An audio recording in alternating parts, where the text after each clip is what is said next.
Uh, Hello, good evening all. Can you hear my voice? Yes, sir. Sir. Yes, sir. Is it Yes. clear or is there some noise? Yeah, this is clear. It's all clear, sir. Yes. Oh, sure. So we would start the session after 1 more minute or 2 more minutes. From 6:03 we would start.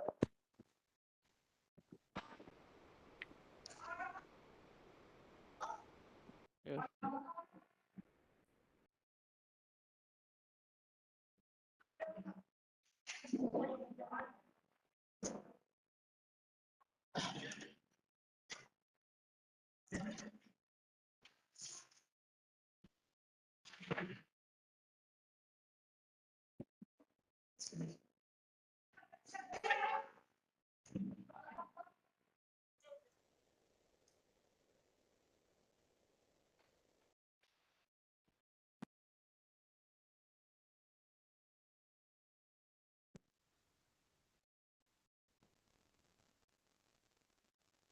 Anyway, I hope you all can see my screen, right?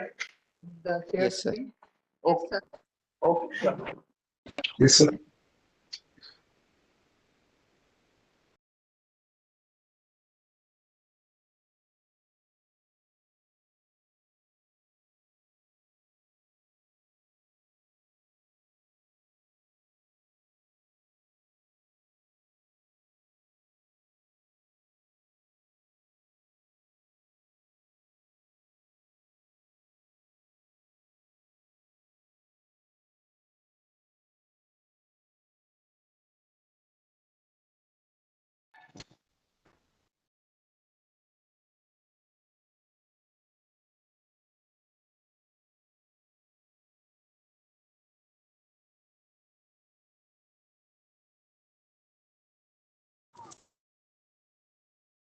Okay. Fine. So this is a solve with us session, but so I would be solving some questions with all of you. Okay, and I want all of your active participation while solving the problems. But before that, can someone just tell me that what you have learned as a gist of week 3? What are the new things? Just a summary of whatever you have learned till now for week 3.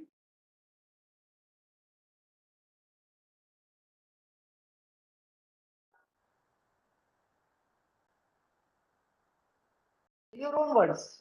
If anyone wants to say, please go ahead.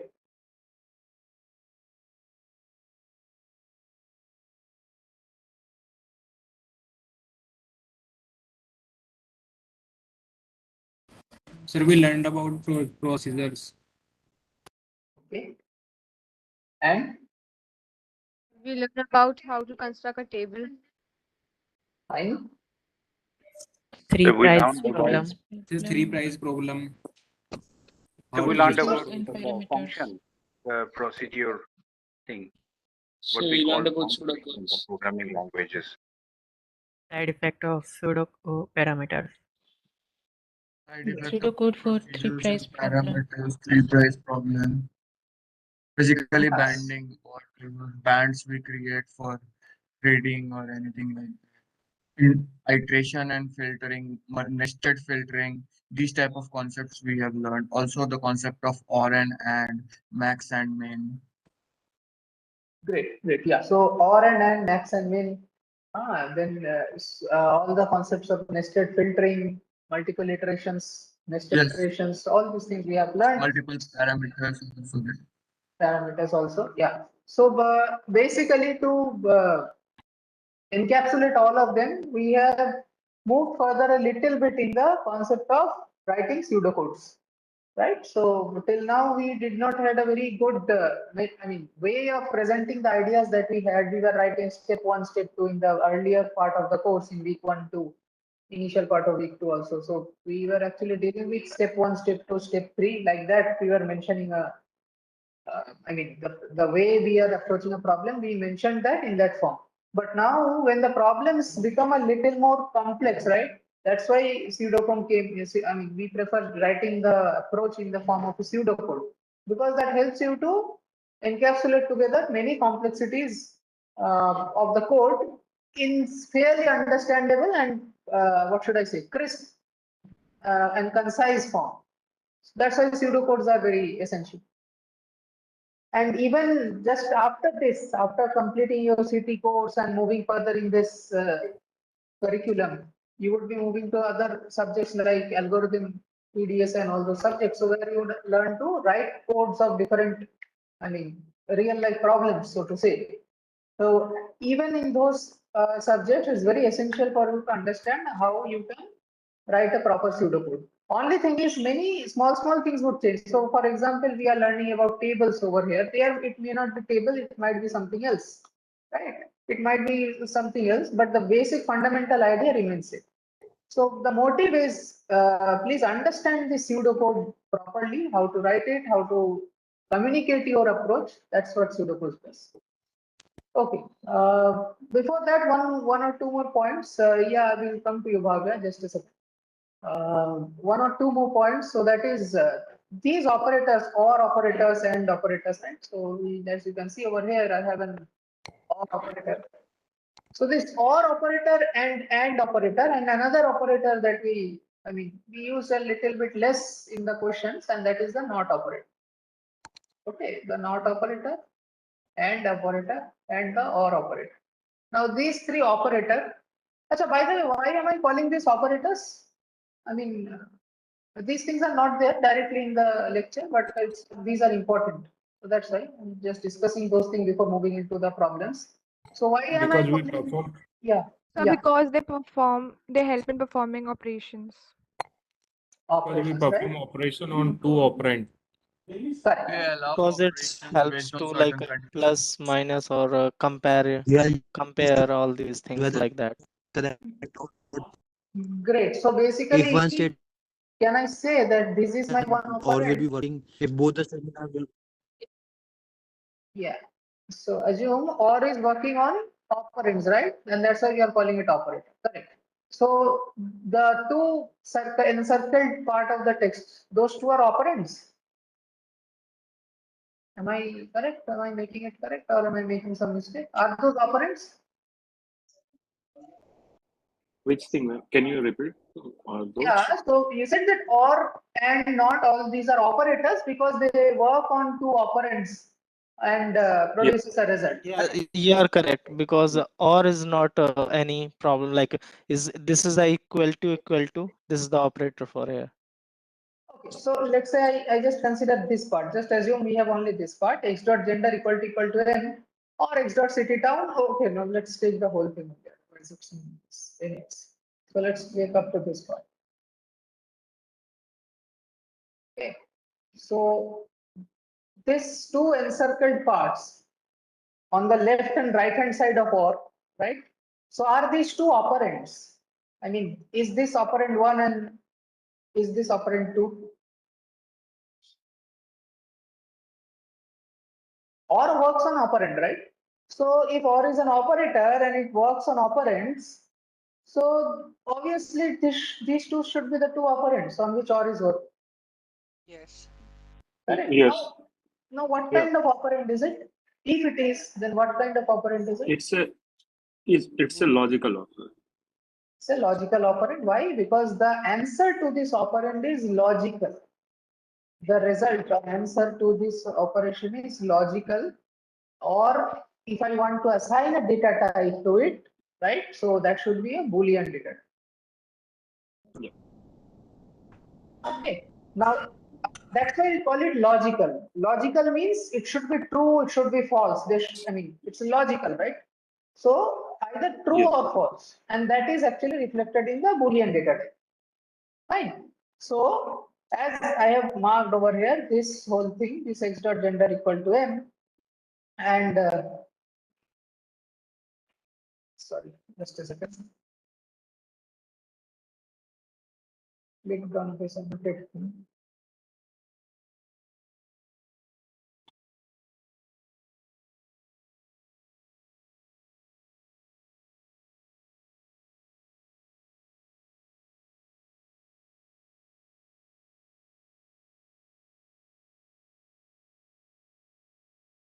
Yeah. Fine. So So this part and this part, these two are basically logical operands, and OR is a logical operator working on these two operands. Any logical operand would produce Boolean result that is true or false, and that's why your x dot city town can either be true if x dot city town is Chennai, or it can be false if it is not Chennai, right? So or and not, all these three are logical operators. These are logical operators. What is plus? It is also an operator, right? It is working on A and X dot mathematics. It- So what It's is an plus? arithmetic operator. It's an arithmetic. Arithmetic operator. And I have a one question regarding OR, logical operator. Yeah, please. Yeah, Just suppose a second, sir. I think Bhavya had raised hand for some time. Bhavya, you can please ask. Then I would come to you. Just a minute. Yeah. Bhavya, you want to say?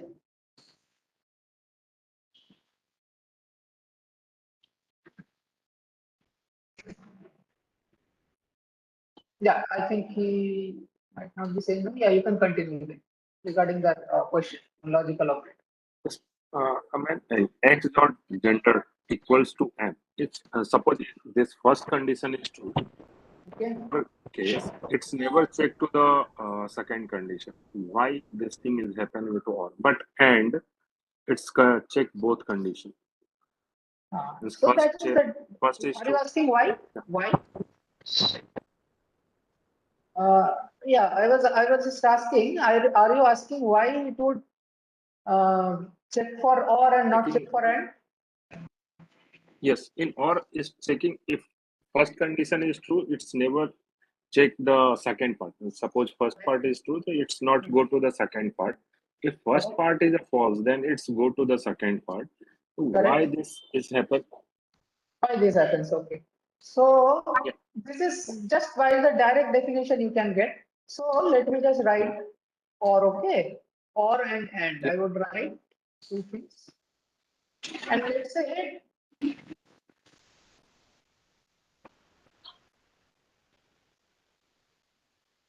True, false, false, true, false, false. let me write or.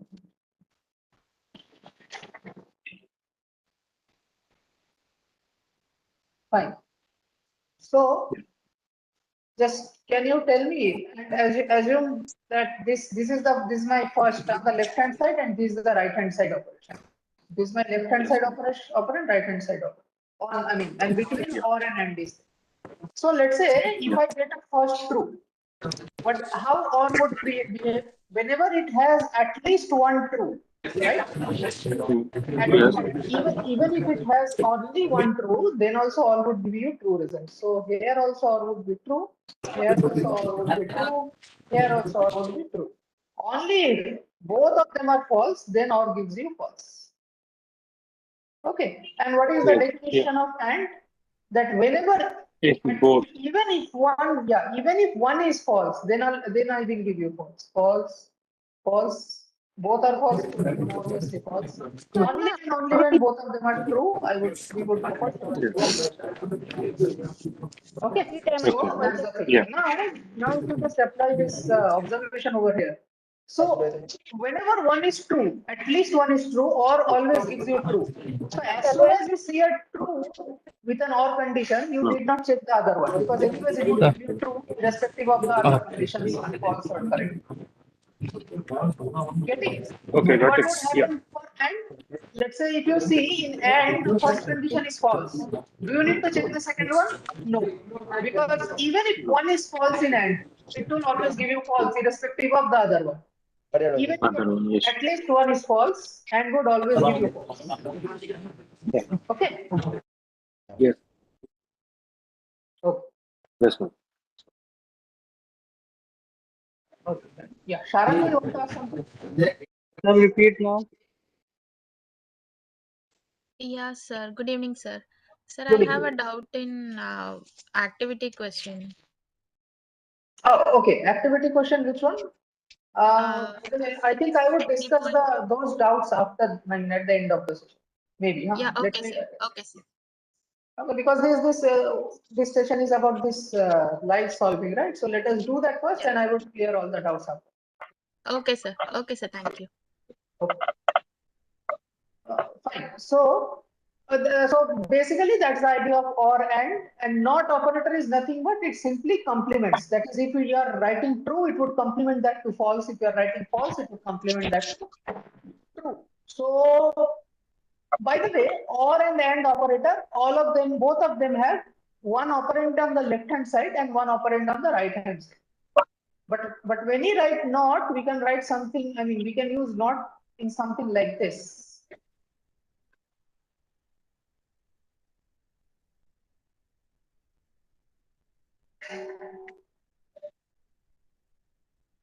Okay, so that's how we can use not. So you see, not operates on a single operand. It has only one single operand over here. But in case of or in case of and, it had two operands to work upon.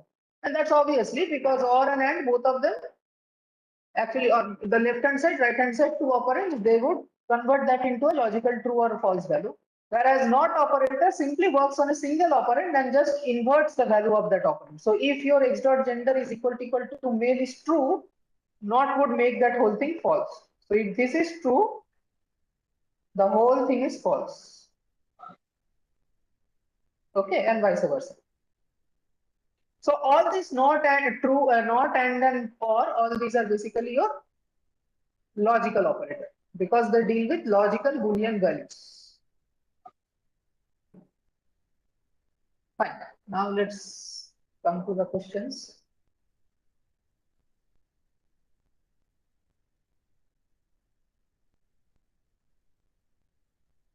Okay. Someone wants to answer this?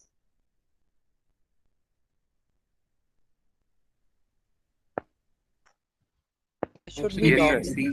Option C. Option C. All three are. No, I think option B. Sir, B and C. Option B. Option B, ma'am. So option B. Sir, option B. Option A, B, and Option B. Ma'am, option B. Option B. C. Yes, option B. B. Option C. पागल हो गए sir, सब गलत। C, ma'am. Option B. Sir D, sir F. Option B. Okay, fine. So why you think option, whoever is telling option C, can you please tell how option C is correct? R. It is not Sir, and. firstly, first condition will gather the numbers from all the male students. Then what will left with will be the female students, and from that group we will take only Chennai people. So that is the way it will happen, sir. So let me just tell this. So if let's say a female candidate is there who is living in Chennai, so will her marks be there in the A variable? Yes, sir. yes. And Yes, living in sir. Chennai. Okay. And let's say a male, but he is not living in Chennai. Will his or her, will his marks be there in the A? Yes. Yes. It will be there. So that's again the same table that I draw. I mean, I drew just some seconds before that. Even if a single condition is correct, or would consider it, right? So in this example, if your gender, I mean, if the X card's gender is male or X card's town is Chennai, in either one of them, at least one of them, or even if both of them get satisfied, then we would consider the marks is A. Okay. So accordingly, this should be sum of mathematics scores of male students plus sum of mathematics scores of female students who are from Chennai. Okay. Now, when I say sum of mathematics marks of male student, this is just this condition. I don't need to bother about Chennai because once it is male, I don't see the city town. Just like the one discussion we had, I don't need to go forward. I mean, once I know it is male, I mean, gender is male, this condition would be valid. It would be true. Right? And Yes. if I come to the city town, let's say it's not male, that means it's a female. In that case, I come to this condition, and then I check with even if for that female is it Chennai or not. If for that female it is Chennai, I consider the marks. If it is not Chennai, then I don't consider the marks. So some mathematics course of male student plus some mathematics course of female student but residing in Chennai. Option C is. Anybody has doubt? Please tell. Ma'am, sorry, sir. Yeah. Sir, how to join this peer deck, sir? Okay, I'm not presenting on peer deck. I'm presenting as a PDF. Okay. Okay, sir. Fine. So,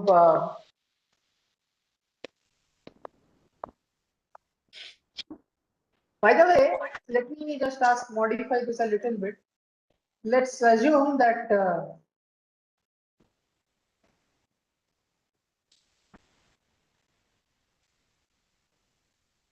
if I write something like this, I remove this or, in place of or I write and, so whose marks would be there? A. No, then it will be the male students from Chennai, their marks will be added. That is this one, right? Yes. Yeah. So A would be the correct answer. And what if I just add a not outside the whole thing? Let's assume that this whole thing is inside a not. Then Then Sir, A B is a will not be the correct. total of mathematics marks Opposite of A. from the female students who are not from Chennai. Yes. Yeah, the students. Sir, B option is repeat. okay, see. So the best way to All solve this people question, who are not from Chennai will be there. what do we have over here? Let's write it down and then go step by step. X dot gender, if that is equal to male. Okay, and I have X dot town. I'm just writing in short town. If it is equal to Chennai. See. Now I'm using a not outside this whole thing. And let's say I have if outside, I mean like this, the statement is something like this. Now, how can I judge find the result of this? So what we would do is, yeah, take step by step. So we would write X dot gender equal to male is there, right? Okay, so you can reverse this, not complements everything, right? So you can do like if X dot gender Equals to female. equal to female, or you can also write is not equal to male, whatever, either one of them.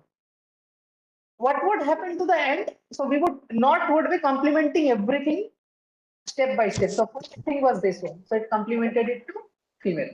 Then we are getting and. What would not do to and?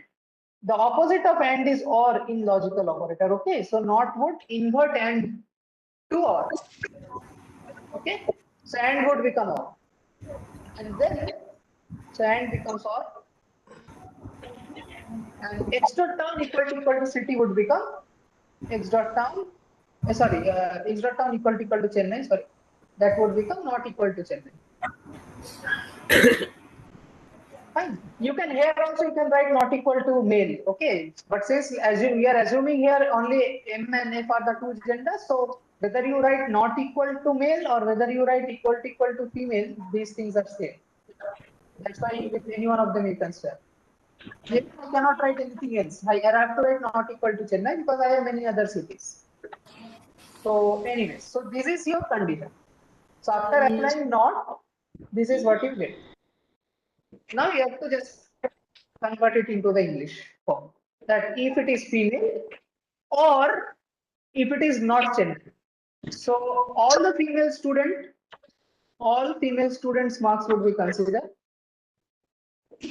Okay, plus what we would get if that is if it is not female, that is male student but not residing in Chennai. Okay. Okay. Male not in Chennai.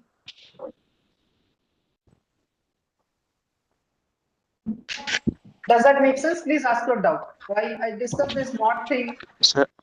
Yeah. Sir, can you explain the second condition, sir? Second condition, right? So this C means Chennai. I'm just writing in short. Okay, it's because of lack of space. So I just applied the not condition, this not thing on the previous if statement that I had. So that is basically this statement. Not x dot gender equal to male and x dot town equal to Chennai. So when you apply not, what would not do? It would reverse or complement everything. So when I write Explain the R not, condition, sir. R condition. okay, fine, no problem. If you just change it in terms of or, then also it would just reverse like previous. Let's suppose it was or.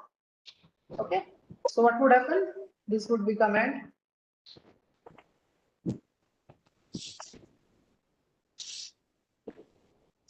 Okay, or would become and would become or when you apply not on the whole. So my this condition, this operand, and this condition. These are the three things inside the inside this whole block, and I'm making this whole block under not over here. So you first invert each one of them and then judge what is the final thing you get. Okay, so I invert. Okay. Just a second. So I inverted this male to female. I inverted or to and again equal to Chennai would become not equal to Chennai. And then you can simply judge what this statement means, and you can write it. Yeah. Go ahead. Whoever was asked. Ma'am, could you please write all the condition of not means in R and is equal, less than, greater than in a blank paper, blank page, so that we could make a good note of that without any confusion. Okay. So see, there can be multiple conditions. You don't have to note it down. You have to just understand it. Not means just the opposite. So let me just take an example. So when I say, suppose x is a variable which is greater than 9. Okay, and I say not of the whole thing. Okay, and I tell you that this whole thing is giving me true result. It is true. And then I ask, if this whole thing is true, then what is the value of x? What is the boundary of x? I mean, what can you tell about x? That's my question. X should be less than 9. X is less than 9. Be less than 9. You are making a mistake. Can I write this? Are you It can sure? be equal to 9 also. Exactly. It can be less than or equal to 9. Okay. X can be less than or equal to 9. Please keep in mind this small mistake. Many of us do that. If it is greater than over here, then it would be less than and equal to. The inverse would be less than and equal to. If we had greater than equal to over here, then the inverse would be just less than. Then the inverse would have been just less than. Okay. So yeah, just like that, when you apply not, it is just the opposite. So in which consequence you apply on that, it depends. So there is no specific set of rules for that.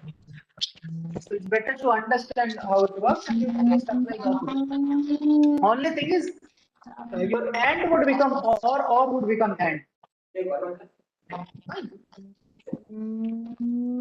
What happened?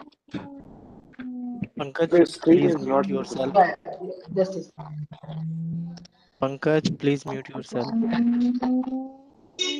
1 second, sir. 1 second. Yeah. Fine. So I hope that's done. You all understood how to make work with not. Any doubt if it is there, please ask about this not thing. It's a bit important and I don't feel we have a lot of example on that. So can you explain R operator, sir? R operator. Operator I just did it. Or means any one of them, if it is true, then it would give you correct result. Okay. Okay, so if you're left or right, any one or more of them, let's say one or both of them are even correct, then also you get true. If you have at least one, you would get at least true, then you would get a true result.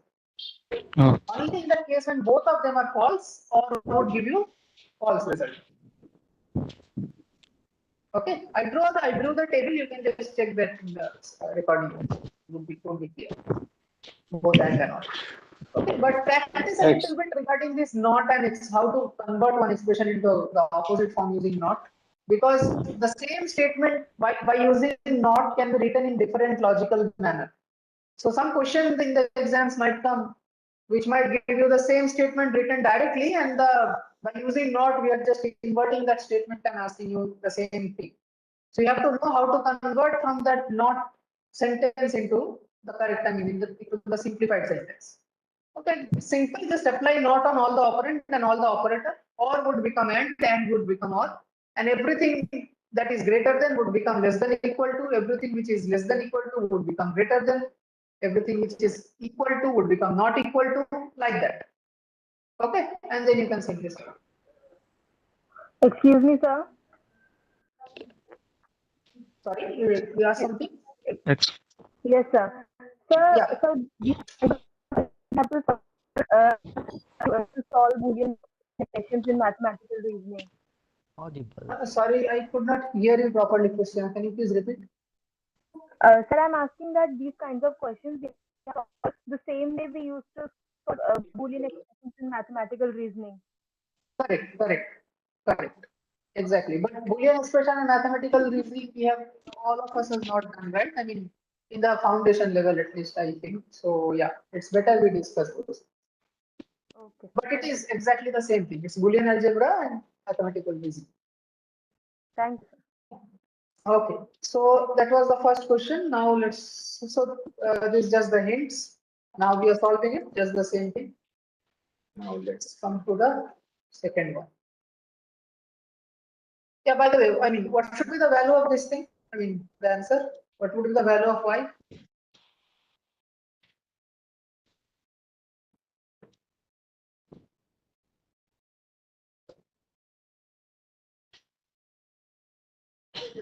And minus one, anything. -1, sir. Minus 1, right? Yes, minus one. Minus one. Okay, fine. So Both if will execute, but y will be -1. okay, great. Let's say I just write the same code like this.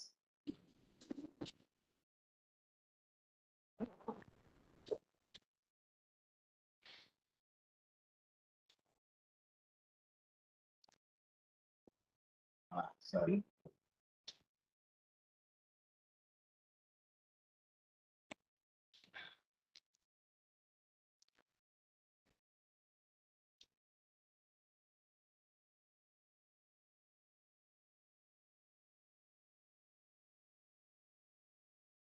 Then what should be the answer?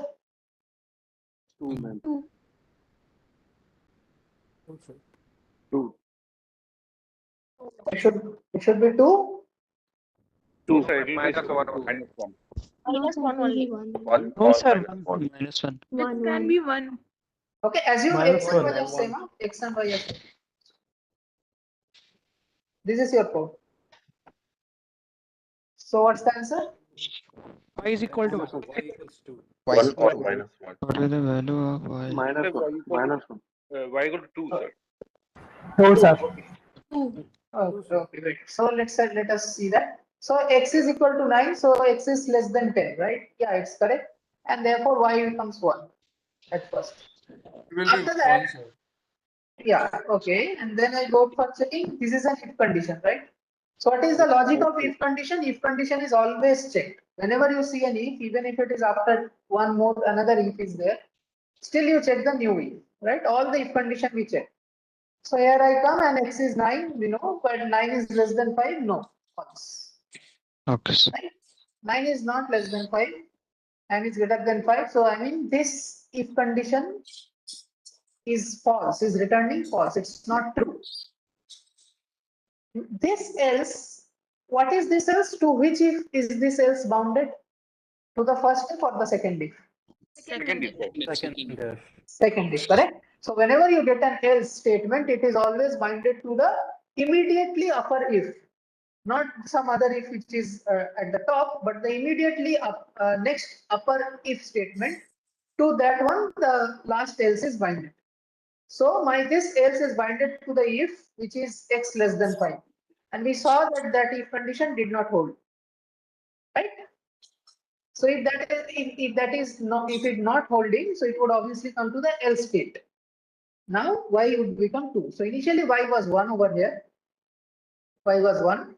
And then this if statement did not hold, so it came to the else statement. And then y became 2. Okay, please don't ask your doubts.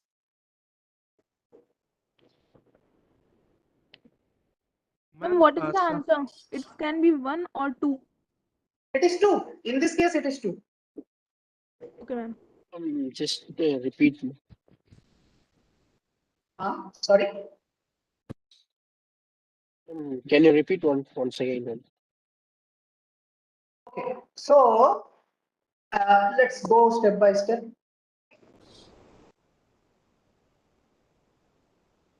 Anyway, let me ask one thing. So, can you see my cursor now? I mean, this eraser. Yes, sir. Yes. We could see the eraser, but You can see, right, when I'm waving it? Yes. On the screen? yes, Okay. ma'am. Yes. Yes. Yes, Yes. Fine. So let us do that. So initially x is 9, right? If x is 9, this condition would be true because 9 is less than 10. If this condition is true, so y would be set to 1. So y is 1. Let us write y is equal to 1. Fine. But after this if is ended over here, will I check this if or not? Do I need to check this if or not? Yes, we need to check. We need to check, right? In this, So all the ifs we need to check. in this loop, sir, x is greater than 5, na? If x is greater than 5, then y equals to -1. In the question, sir. Okay, no, I'm not asking about the question. I'm asking about this text which are written on the right hand side. This one you all answered, right? Okay. This one should be, you all answered that question.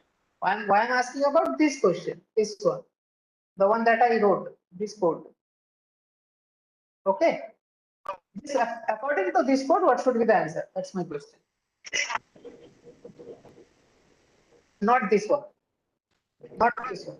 Answer on the basis of this file, this underlined file, sorry, this encircled code.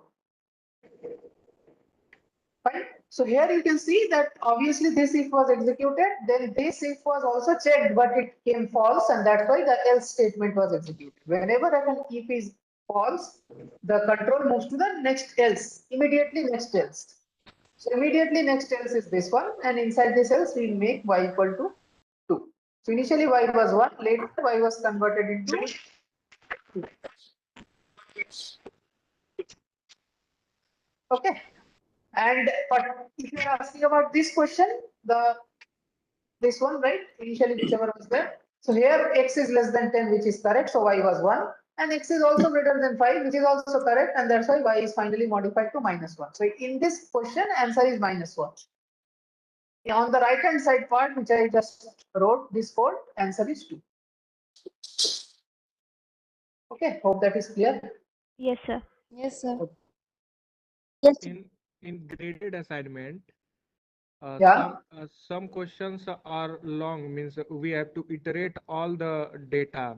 We have to open the data set of scorecard or any other card, and we have Yeah, to 1 or 2 questions see. are there. Yeah.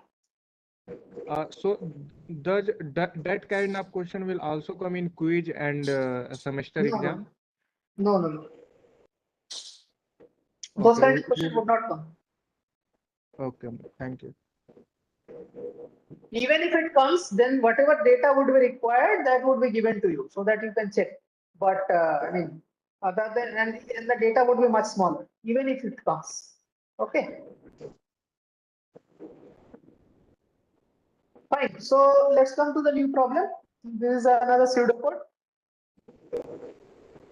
Okay. Try to think about it.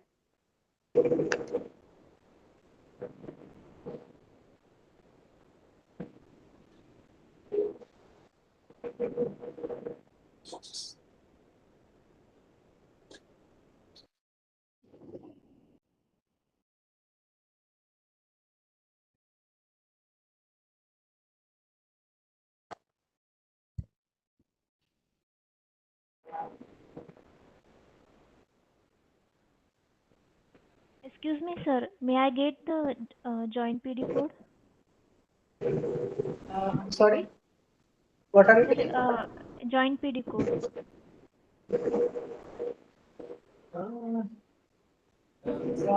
The answer is option C, -1. Okay, fine. Oh, okay, joint PD code. Okay, got it. So yeah, it's not an overlap. Huh? I mean, I'm just discussing on a PDF. Okay, it's not an overlap. It's a PDF. D, sir. Okay, so B or C, which one? D, sir. One always. C. E. C. Option C. Option C. Why option C? Because nouns will be counted as other again. It will be option C because the nouns will be counted again, yes. But we actually counted the nouns over here once, right? So why could be counted once again? In count Because we are getting OTH, started it includes not adjectives, which also includes nouns. But a noun is, I mean, others is inside this else block, right? And I have already considered noun inside the if block. So why I am going to count nouns again inside this else block? Count others is within the second if block. Exactly. So that's why we discussed that concept just in the previous discussion over here. That whenever you write an else like this, that would be binded to the immediately upper if. Okay, not to the any other the other ifs which are on top. It is immediately binded to the upper if. So over here, when we have this else statement, it is binded to the if, the second if, like this if. And this if is totally different. Yeah. So let us iterate through the code once. It is getting stopped. Just a second.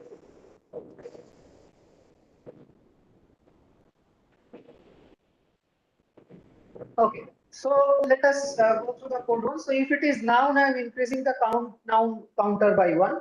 If it is adjective, I would increase the adjective counter by 1.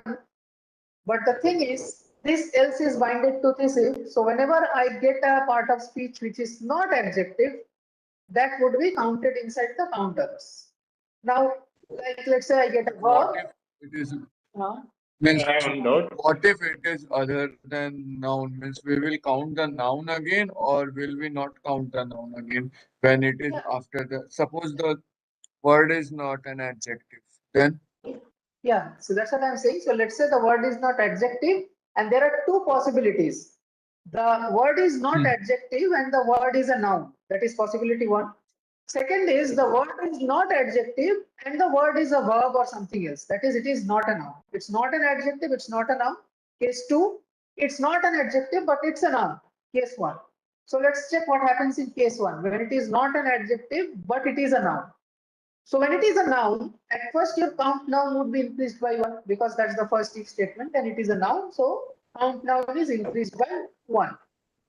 After that, this is again an if statement. I check for adjective, but I told you that we are considering my X is a noun. So obviously this would give me false result. It's not an adjective. Whenever this if would give me false result, I would go to the else statement, right? And this else is binded to this if. yes. So I come to the else statement. Remember, we have a noun now, and that's why we increase the count by 1, and that's why it became false over here. But now else inside else, I would come and increase by +1 more. So what did I do? For the single noun, I increased here once, and again I increased here once. So 2 times I'm increasing the count. For count others, I'm So means increasing for by 1. nouns also we will increase that count. Exactly. For nouns, I am increasing noun count noun and also I am increasing count others. So nouns, all noun word would be counted twice in this summation. But sir, the statement become true itself in the first if block only. Then why we are doing that? Because else is counted to the before the if means it is after that first if, right? Yeah, no, that's what that's the main concept over here. If the so nouns, all noun word would be just a second. There is an echo coming. Can you please mute? Yes, yes. First if block only. Then why we are doing that? Because else is counted to the before the it means it is after that first if, right? Yeah, fine. So what I was saying is, so this else is always binded with this if, not this if. So even if this if is correct, and but this if is false, this if is not working, this is false, then my else would be executed. Okay, if this if becomes correct, then else would not be executed. But if this if become false, right, then the else would be executed. So for now, this if is true, this is false, and that's why this is again executed. Okay, so 2 times I'm executing. That's the idea. Sure. Okay, so as we can see that. Hello. Yeah. Sir, if yes, sir. Hello, sir. Sir, in second if block, if part of speech is suppose verb or adverb other than adjective, then else block will still be executed, right? Count of. Yeah, count of. obviously. Yeah. Okay, sir. Okay. Yeah, it would be executed and it would count the number of verbs and whatever non-adjective words are there. Okay, so the idea is mainly noun is getting calculated twice, and that's why this summation is over here, na, this summation.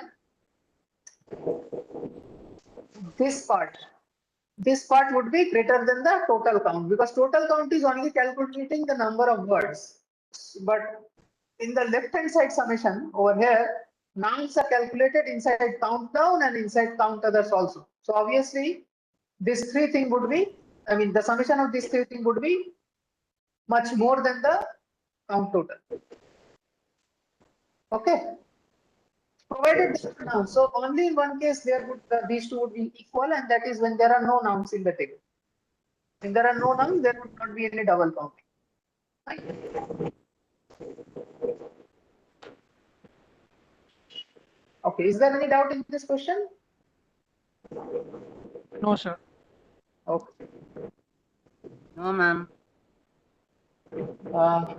Fine.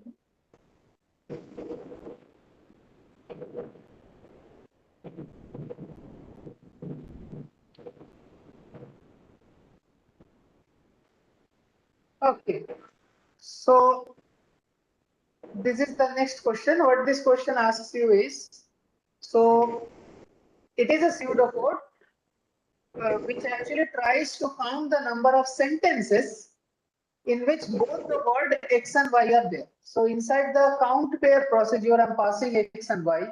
X and Y are words, and this procedure is trying to, the pseudocode is trying to count the number of sentences in which the word X and Y, both these words exist in the sentence.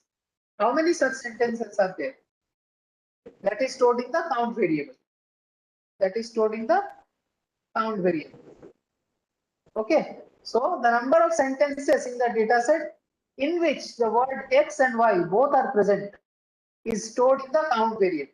That's the motive of the pseudocode, but it has some errors. What are those errors?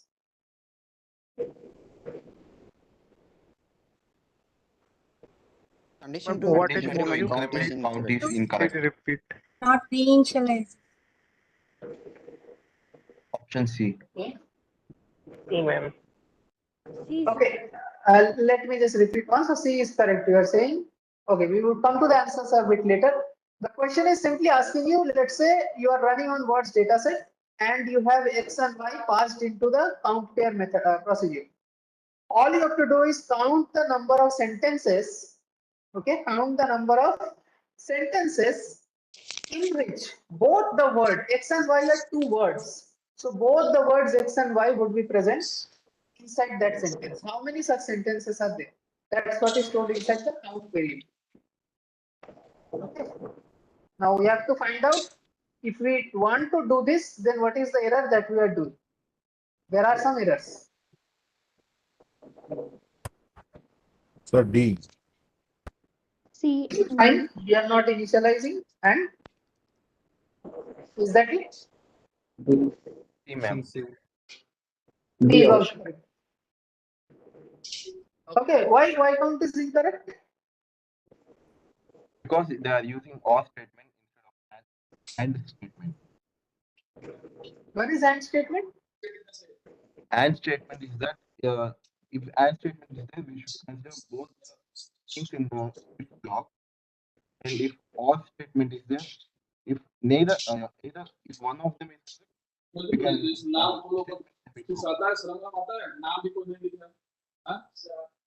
Ma'am, C and D both could be Yeah, C incorrect. and D would be correct, incorrect things. I mean the correct options. Those are the problem. B, see what happens in B. You are incrementing X count and Y count to count the number of words present inside each sentence. So I would increase X count, okay, to count the number of times the word X is coming inside the current sentence. Sentence. I would increase Y count to count the number of times the word Y comes inside the current sentence. And then inside this if case, what I'm checking is after moving through these words, let's say at some point I get a word which actually is ending with a full stop. So that means I have reached the end of a sentence. At that point, I'm checking, since now I have reached the end of a sentence, I'm checking whether the count or the number of times X occurred inside that sentence is greater than 0. Okay? And Y that is greater than 0 or not. And then I'm increasing the count. Ma'am, is it option A and B? Sorry? The condition to increment X count and Y count is both incorrect. Now, why incrementing X count and Y count is incorrect? These two are Because it incorrect. says Z dot word and the other one is also Z dot word. I don't know what Z over here is, ma'am. So procedure, sir. Yeah, Z, like normally it is, right? Z is just the word that you are taking, that's it. Z is the correct word which you are The reading. only solution. Option C. Option C is the only solution you think? If that is the case, then what would happen? See, once what is happening inside this while loop? So once, let's say I complete one iteration of this while loop and I come to the second iteration of this while loop, right? In the second iteration, I'm again trying to find again the next word, right? I'm reading the next word in the sentence. So if I try to find the number of sentences in which the word X and Y are present, so whenever I encounter a sentence with X and Y, and I'm sure that sentence has X and Y, and that sentence has ended, so I increase my count by 1. Over here, I increase my count by 1, and we know that we have got one sentence which has X and Y. But what does that mean? If I get a full stop, Z dot words ends with a full stop. That means your sentence has ended. And whenever you again repeat and go inside the next iteration of the loop after this, after executing this if case, that means you have ended the sentence. So the next iteration simply means you are reading the next word of the next sentence, or to say the first word of the new sentence, right? So when you come to the new sentence, you must again reinitialize the X and Y count variables to 0. Yes, ma'am, it's option D. Correct, right? X or Y count would Yeah. store the initial values. So that is not what we expect. Yes. So this is also wrong. I mean, this initialization should have been done. So ideally, what should the code look like? Whenever you come over here, either here or here, you should write X count. In the nested if, in the last if, there is a nested if. So the condition we are checking is or. That means any one increment of the X count or Y count. Very good. Count value will increase by 1. That is wrong, right? That is not what we want. Correct. Yes, sir. That's I think why that is option. Correct. That's why option C is also correct. yes. Explain why option C is correct. That's why option C is correct. So all, both option C and D are correct options. Can you explain why option C is correct? Why option C is correct? Because we want to find sentences in which both X and Y words are there. Both X and Y. X and Y. That is, X should also be there, Y should also be there. Okay. But in this case, what is happening? Either X would be there or Y would be there, or both can also be there. But let's say your Y count is 0. Y count is 0. There are no Y's in the sentence. And X count is not 0. X is there in the sentence. Such a sentence, according to our question, should not have been counted because Y is not there. But according to this line, such a sentence where Y is not there, but even if at least one X is there, would be counted. Because OR statement only checks whether, I mean, even if at least one of the condition is true, it would give a true result. So if it is X count greater than 0 is true, that is there are more than one, I mean, more than 0X inside the sentence. And let's say 0 1 inside the sentence, then also count would be increased. We don't want that. We want only the sentences in which both X and Y should be present at least one time.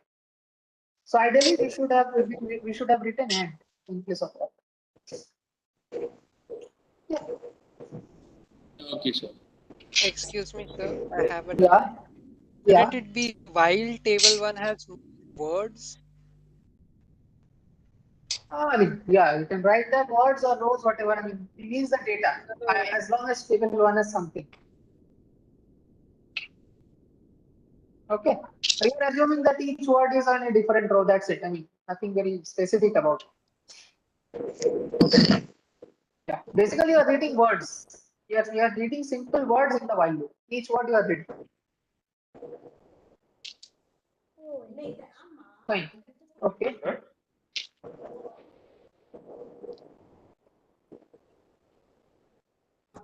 Ma'am, will we get PDF of computational thinking book? PDF of which one? Computational thinking book written by professor. I think that link is given right in the announcement, or is it not there? Ma'am, where link is given? Let me check. Lecture PDFs are given, but the book are not available. In the first row in table, let's count it worth. There will be three Fine, questions. anyways, I will check and get back. Yeah. Fine. Okay. Yeah, Option Ramesh, B, want to say ma'am. something? Just a Option second. B. Just a second. Yeah. So Ramesh, you want to say something? You raised your hand. Your stomach will be like mixing like this. Ma'am, the answer for this Like will on be kind option B, will the average number of letters per sentence. Sorry, I can't hear it. Acha, you can, everyone else who is not speaking, please mute yourself.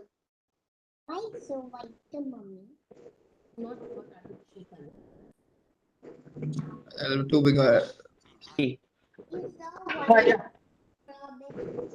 What would be the answer? B You have option. not replied. B. Will we get book Option or B. not? B is the answer. Ball.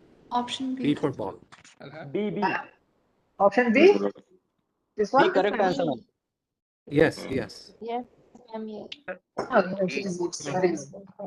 So simply in the letter count, and whenever there is a full stop, that means whenever you are getting a I sentence. think she called me today. If you don't take the vehicle today, we'll push it to the next allotment. I said okay. Bharat, can you please mute yourself? Table. Yeah. Letter.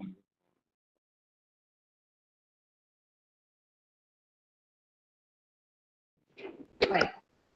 So, yeah, so whenever you get a sentence, right? Whenever the sentence ends, I mean, a word ends with a full stop, so you get a sentence. So this count is simply counting the number of sentence. If H dot word ends with a full stop, that means your sentence has ended. So you are completing one sentence. That's why you are increasing the sentence count by 1. Okay. And here you are simply adding the letter count. That is the number of letters that are present inside the current word which you are reading. So when you divide the letter count by the number of sentence, right? What you get is the average number of letters per sentence. Simply that. Nothing difficult about it, quite simple.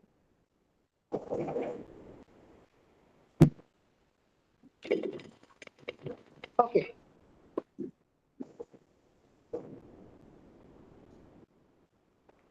Try to check this one.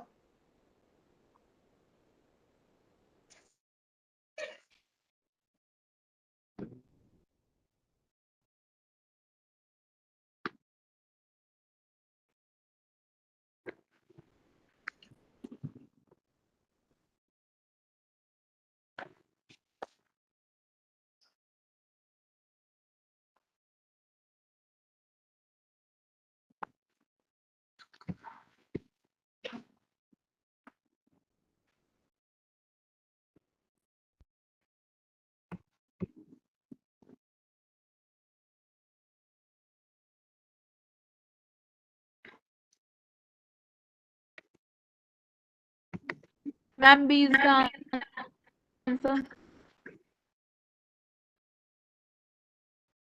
Okay. Let count word. B is the answer. Why it is so? Yeah. Because we have to, we can get the if when C is less than B. And the C is the average of sum of sentence upon count, sum of count. Fine. So what Ma'am, is countess? average Can you tell me that? What is countess? Ma'am, letter count. countess is the sentence count. Ma'am, sorry, sentence count. Yeah, it's a sentence count. Countess sentence. It is the And average of the word in a per sentence. okay, and what is sum s? Sum s is the sum of the sentence. Sentence. Is it the sum of the sentence? Yes. Or is it something else? Sum of all the letters count in. Some of the letter count, Letter all the count is in letters. the sentence. Correct. Sum of s is simply the number of letters, or I mean the addition of all the letters which are there. Now, whenever you are getting a full stop, right, in the if statement, that is, you are completing a sentence, you are simply calculating C by summation of all the letters that you got till now divided by the count s, right? And Yes. then you are checking that for C. So this is nothing but your number of average letter count inside each sentence. And B is already given if you see in the question. Let B be the average number of letter per word in the word data set. Okay. And this is basically the number of sentences with average letter count per word. Okay. So that is inside C. So the average letter count Can inside you sentence. explain? So can Sorry? you explain this again? This B and what is difference between B and C? Can you explain that? What is the difference between B and C? Yes, yes. So B it is given, but what is means what is C? How C is different? Yeah, what is see? Let B be the average number of letters per word in the word dataset. So you have gone through all the Yes. words in the word dataset and simply calculated the average number of letters. So total summation of all letters divided by the total number of words. That is B, right? That is sum of letters by number of words. So your screen is not visible. Number of letters divided by sum of letters, number of words. Okay. That is B. Hmm. What is C? You see, what does this line mean? X dot words ends with a full stop. Sum of sentence A by full count of sentence. sentence. Correct. So that is sum of letters within the, so the average letter length for a sentence, and that is C. And B is average letter length for a word. That's the difference. Getting the point? That is for word. B is for word. Letter count. Letter Count for a sentence. Letter counts for a sentence and letter count for a particular word. Average, because you are dividing by the number count is right. That is the number of sentence, and here you are dividing by the number of word. So letter count divided by the total, so sum of letters divided by number of words, that is B. Sum of letters divided by number of sentence, that is C. Okay. Okay. Okay. One is word and one is sentence. One is I got sentence. understood now. That's the idea. How to understand this? Because you see this line, X dot word ends with a full stop. What does this mean? That you are Yes. in a word that is actually ending the sentence. And when it is ending the sentence, then you are actually going for countess. Dividing by countess, which So is the number of whenever we see this X dot word or anything end with a full stop, that means it means for an entire sentence always. Sorry, for an entire word? If whenever we will see this, if X dot word end with a full stop or Y dot word end with a full stop, then will always mean that will be related to sentences itself. It would be somehow related to sentence, obviously, because dot full stop means what? It's ending a sentence. The word is ending the sentence. That's the last word inside that sentence. Okay. Yes, So yes. what would ideally happen in this? Just have a dry run. Let me just say. So table 1 has more rows. So what is more rows? More rows are some simply words. So each row is a word. Yes. Read the first row. So you read the first word. After that, you go for add words. Add words, what do? You simply sum up the letter count and increase the count by 1. Okay, then you go. Now, like this, when you Usually process, we will get the letter count and number of words that number of letters, number of letters, letter count and the number of words. Correct. Huh? Now, let's say the end of sentence is yet not reached. So this statement would not, would be false, right? So this whole part would not be executed. So what is sum as representing? Sum is the summation of all the letters within a sentence as of now. Okay. I mean, inside each sentence, you would have multiple words, right? And inside each word, you would have letters. So sum is basically the summation of all the letters present inside all the words within a sentence. Okay, within a sentence, single sentence. Hello. Hello. Yeah. Good evening, sir. Yeah. I think will this pseudocode be executed because in the procedure we have used y, sum and count, whereas in the Here first you are writing X, right? X, sum is and count is. So there is a mismatch. No. Okay. So that's what I'm saying. This is an important concept. So whenever you write a procedure, there are two things associated with it.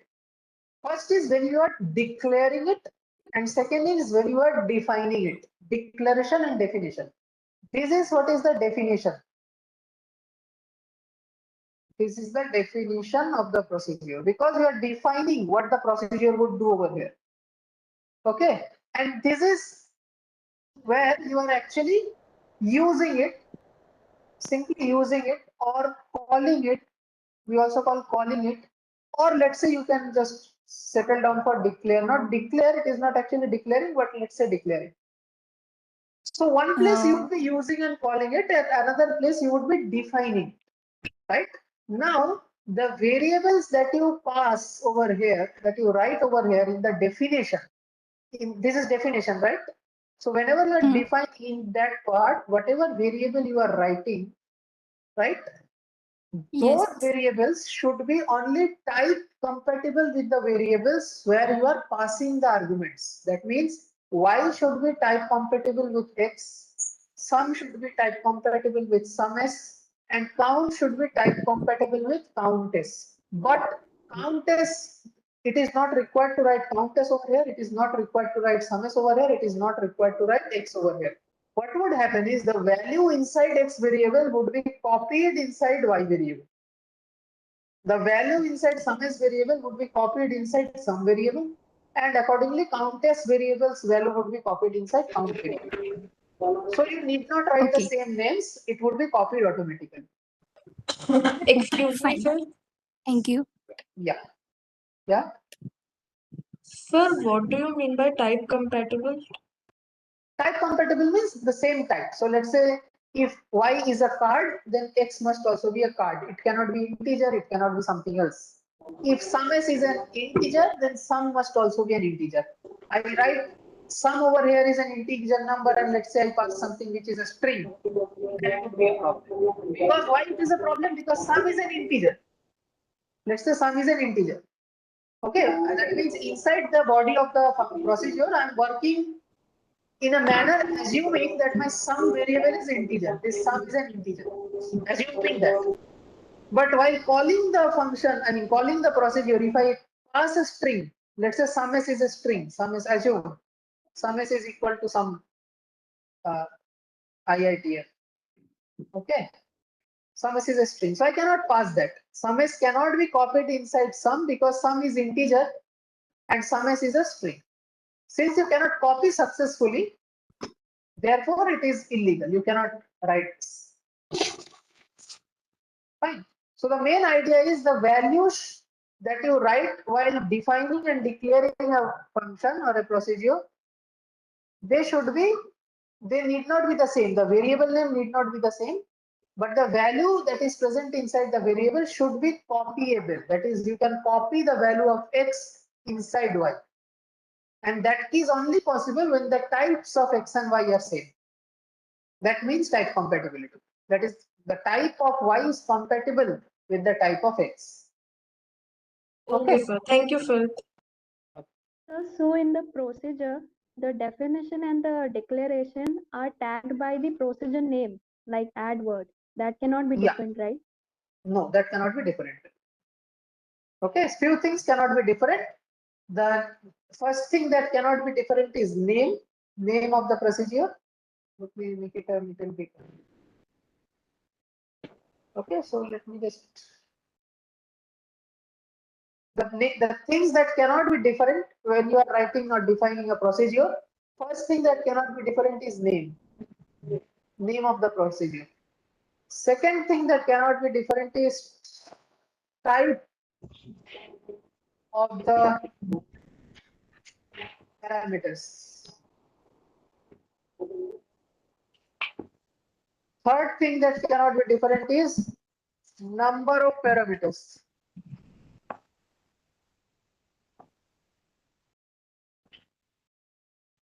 Okay, so I cannot write add word X comma sum S and simply Order of parameter also cannot be different. order of the parameter that actually comes inside type. Okay, that implicitly considers order. Implicitly considers order of parameter. Why do I say that? Because I said that X should be same type of Y. Let's say I write something like this, add words, and I write sum S first, and then I write X, and then I write count. Now see, according to the logic, sum S and Y should be type same, I mean type compatible, but that's not the case. Sum S is an integral value, Y is a card or a word, I mean in that sense. Okay, so I am passing X over here. I'm passing X, but X would be copied inside sum, and X and sum are not same. X and Y are same. So I must not change the order. If I change the order in the calling, I must change the order in the definition as well. Okay, and that is implicitly because of the typing constraint. I must make sure that the type matches. Ma'am, you have not replied for the book. Will it be available? Yeah, I told you. I will let me check that, and we would inform you. Okay, I cannot tell that. So does that No, ma'am, for this means question, you the can't answer will be write option count B. before sum? Sorry, can you just repeat what you said? Go ahead. Okay. Yeah, regarding the book, I would confirm and get back. Okay. So. Okay. Yeah. Excuse me, sir. Yeah. Sir, what is the significance of this return sum comma count written? Where is it? Can you tell? Return? Oh, this one. Okay. So yeah, this is just returning the sum and the count. I mean, since you are calculating the sum and the count inside a separate method or a function, right, or a procedure. So you are counting these two variables inside a separate procedure. Now, what did we do? We copied the value of sum S inside sum, and we copied the value of count S inside count while executing this line of code. After that, I executed these lines, and that's why I changed my sum and count variables. But you see that you code the contents of sum S and count S inside sum and count, but you never actually made sum and count, sum S and sum same, and count S and count same. Getting the point? And basically, you can assume that there are two utensils, sum S and count S. Okay, and like here I have two different utensils, sum and count. Now what I'm doing is I'm copying the content, whatever content is inside this sum-s and count-s, I'm copying that and making it over here. I'm copying that exact carbon copy. But whatever change that I do inside this thing, that would only happen to sum and count. So let's say I made this content from red to blue. Okay, I change the color to from red to blue. These are changed from red to blue. Assume. Okay. Now, since I have changed the content of sum and count variable, does that mean the content inside sum-s and count-s is also changed? No, right? Because I've changed it inside this containers. I have copied. Initially, I copied it. So that was a copy, and then I changed it. But since I changed it, that change would not be reflected inside sum-s and count-s unless and until I return the change. That is, I copy back. So when I return, that simply means you are copying back whatever change you did inside these variables. That's why return is important. If you simply omit this return statement, that would not make any change inside sum-s and count-s. So whatever value of sum-s and count-s was there before calling add words, that same value would remain inside sum-s and count-s even at this line also. Okay, so in order to make the change that you have done in these two lines, you are returning the value of sum and count, and that is simply copying back. Like here you copied in this direction, returning means copying back in this direction. That's it. Yeah, you want to say something? Someone was asking. Ma'am, does it also happen for string also? For integer it is copying, but for string in many programming language it does not We are copy. not going for programming languages. We are not going for programming languages. Ma'am, This is a general. this we will consider copy in for string also. For over here, you would just simply consider copy means, I mean, returning means you are simply copying back all the data. No question regarding your whether the changes reflect inside the function, that would be reflected outside the function. By default, it is reflected or not. Those things would not be asked. Okay. So, because we are assuming that you don't have programming languages knowledge. Once you come to learning Java, Python, and all those things in the next, maybe in the next term, so then all those things would be communicated and discussed with all of you. As of now, just assume that you are returning means these values are returned to the variables over here, in which the changed value, the updated value is reflected. That's it.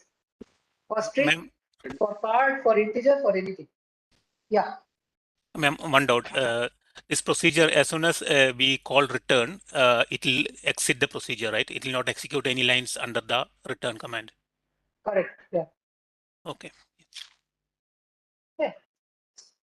After returning that, ma'am, it goes to the add word x sum as here after further onward. No, it returning means wherever it was called, at that place it would go. So it was called in this line, right? So it would simply Yes. return the values in these two. That's it. So it could come over here. Then after that, if condition and this thing is Yeah, exactly. After that, you could proceed downwards. Okay. After that, you could proceed downward. Yeah. Okay. Now let's get back to the question. Oh, yeah, please. Ma'am, I have a problem. Okay. Ma'am, I want to ask you activity question number 3.1. Yeah, activity questions and practice question, whatever is there, I would discuss that after completing all this problem, because they solve with the session. So let us complete all that and we would discuss activity questions after that. So just one thing to tell, sir, there is another session at 8 p.m. Yeah, sure. It will be completed by then, no problem. Am I audible? Your voice is breaking, whoever is speaking. Hello, ma'am. Am I audible now? Yeah, please speak. Let me check. Yeah. Yes, ma'am. In the problem 5, is the integer b fixed value? Is the b? Yes, ma'am. B. Okay, B is a A given fixed value. value, right? Yeah. Okay, given value, right? Okay.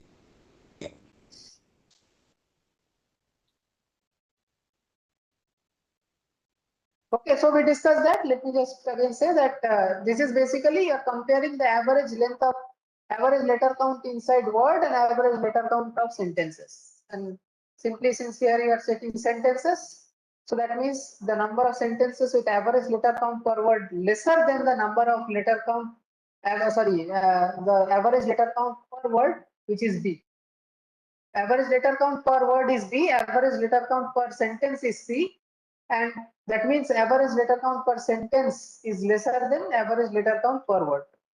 So if you check option B, number of sentences with average letter count per word is less than the average letter count per data set. That's the. Okay, so let me go to the next question, 6-1. This is quite easy. Which one would be the answer?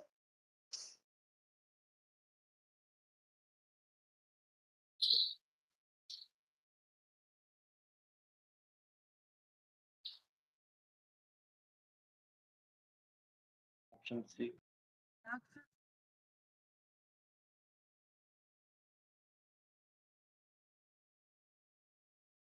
Why option C is the correct answer? Where are we storing the shop name? Are we storing the shop name anywhere? B. Yeah, option B is the correct answer. Option B. Which is maximum total bill Yes. amount of each shop. Correct. Yeah, it would be option B. This one was similar to what I asked in question of qualifier. Okay. Okay. So this basically you are simply checking for the names of the stores, and whenever the total bill corresponding to that store is lesser, I mean that the bill that you got till now, that is lesser, you are just putting the We are updating that calculating variable max here. maximum. You are calculating the maximum bill We are amount of each shop. calculating max of individual store. Yeah. Can we get these slides? Yeah. Yeah, I would mail you. Okay. We would mail.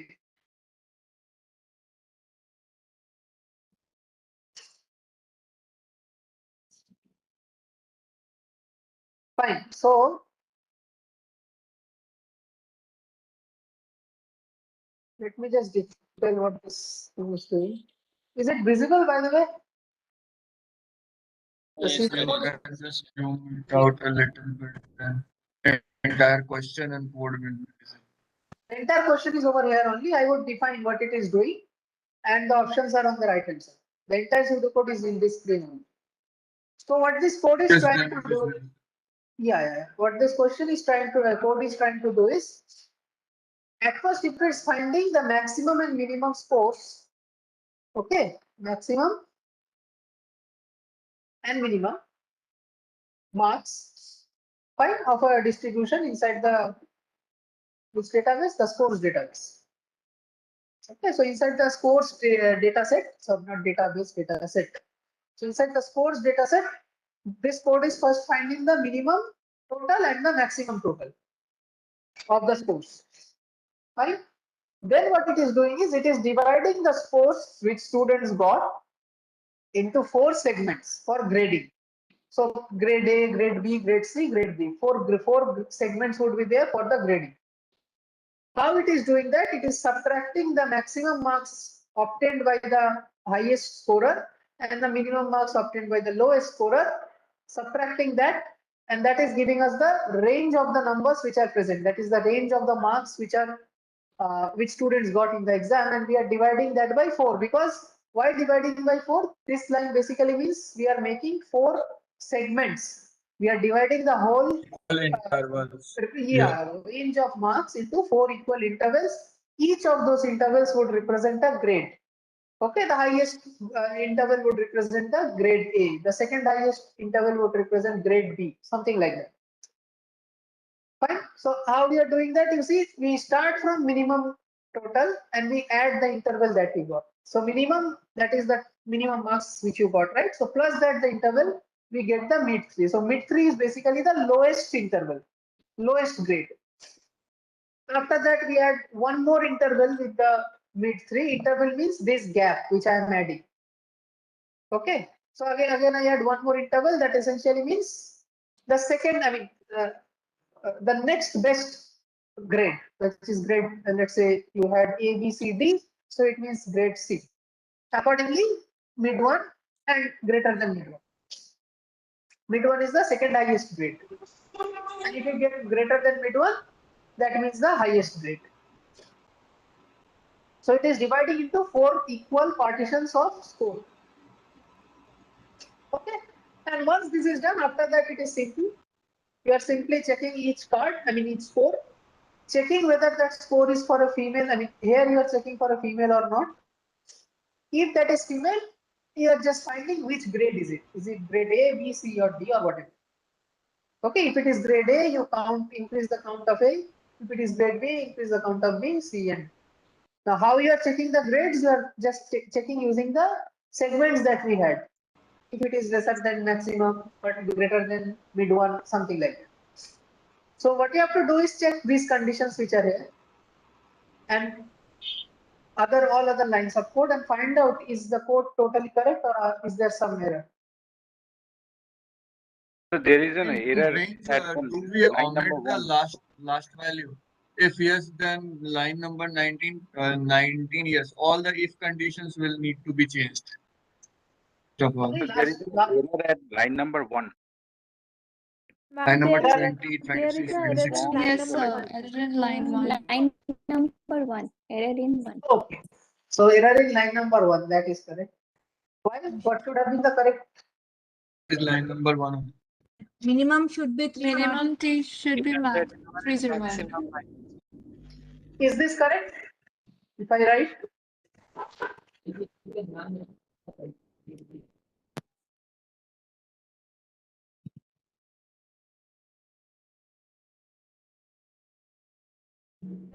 It is correct. Yes, sir. Okay. And B Just option pay is also attention. correct. No, Yes. sir, it is incorrect. In fact, max T can be -1. Exactly. Why is it incorrect if I write 0 and 300? For min should be 301. For okay, somebody would have if put we 300 also. Then we can compare the value and then increase or decrease. In the case of minimum, we should decrease, and in the case of maximum, we should increase.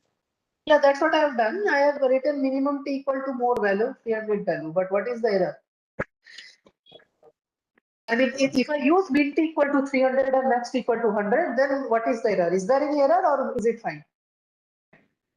Sir, -1 will be always lesser than all the marks. Yes, so -1. It should be -1 because any student who has scored 0. Correct. Correct. That's the idea. In the case of minimum also it should be 301. For somebody would have put 300 also. In case of minimum, it should be 301 only. Why I am saying this is, let's say, if you start from 300 and your first score is the greater one, then also you might run into a problem. Okay, so Sir, please pardon. Yeah, the general convention is always start the minimum variable with a value which is more than the maximum variable and maximum variable with a value which is lesser than the least possible value. One below the range and above the range. Above the range. Yeah, start the minimum with a number one above the range, at least one above the range. Start the maximum with a number at least one below the range. That we have to calculate that maximum value. So see, most of the case you can take a maximum value such that it is very much. So let's say you are dealing with numbers. Okay. For let's say you are dealing with the number of buildings in a city. A problem which deals with number of buildings in a city. So you take the let's say you can take the minimum variable. You want to find some minimum quantity, and you take the minimum variable to be 10 to the power, let's say 10. So then you can be sure that number of buildings cannot cross that. Okay, so you can just take this this a bit more number. I mean, those are most of the times we actually do that randomly, just by having a good guess that this number must be more than the maximum number in the data. Sir, I didn't understand what will be the problem with 300 and 0. You didn't understand. Okay, fine. So let's say you start with max equal to 0. Yes. Okay, and then you proceed. Can a student who is here, he might have got 0 score, right? Yes. Okay, but let's say in that case, I want to store the record of that student. So I write a statement something like this.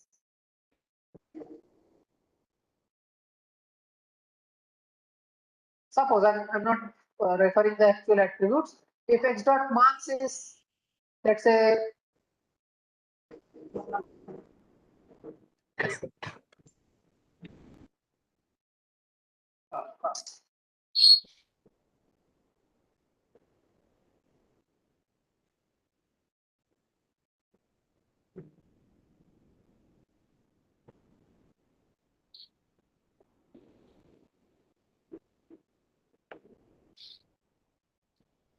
this is how you generally find maximum, right? Yes, sir. And let's say I also add one constraint, not constraint, a feature that you must find me the ID or roll number or whatever, some identity or the name of the student whose marks is maximum. Okay. And initially my name is a variable and that is blank. There is nothing inside it. Okay. And here I write, if this is the case, right? If this is the case, then you increase max equal to x dot marks and let's say name equal to you write x dot name. There we would have to give greater than equal to. Getting the problem, greater than equal to is the thing, but if you write greater than equal to, then you might get the old copy when the marks are equal. Getting the point? You are not strictly checking the maximum. You might get same value when it is equal marks. There Equal might be a maximum. problem in count. Counting, exactly. Yes. Also, when you start with 0, this name variable would not be initialized. Okay. Yes. So that's why always start from, sorry, not initialized, I mean updated. Initialization is this one. So updated. So that's the problem. Anytime you use maximum and minimum, always use numbers one below and one above the range. I mean, at least one below.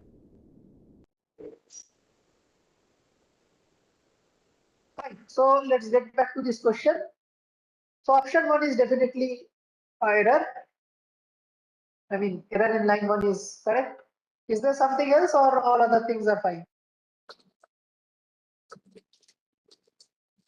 I think the if conditions are wrong.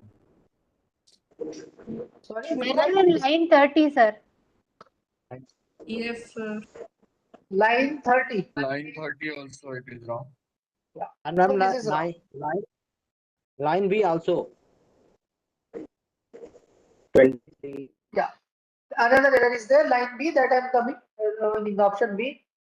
Line 30 is also wrong because we are not increasing the count. We are just simply allocating one inside count B. Okay, so this is not, this would not increase the count B. Fine, so that's an error. So, and another thing is that was simple error. Just in the question it is written that also the system counts the number of male. Yeah. Okay, so over here, 19 also. over here we are checking female. So that is an error. So your line 90 is. So these three are the problems. Fine. I'm having a doubt, like how are we calculating mid 1 is equal to mid 2 plus interval? How are we calculating mid 2 in this It's equal to statement? mid 3 plus interval. So that means, let's say this is your maximum, and let's say this is your minimum. Min T and max T.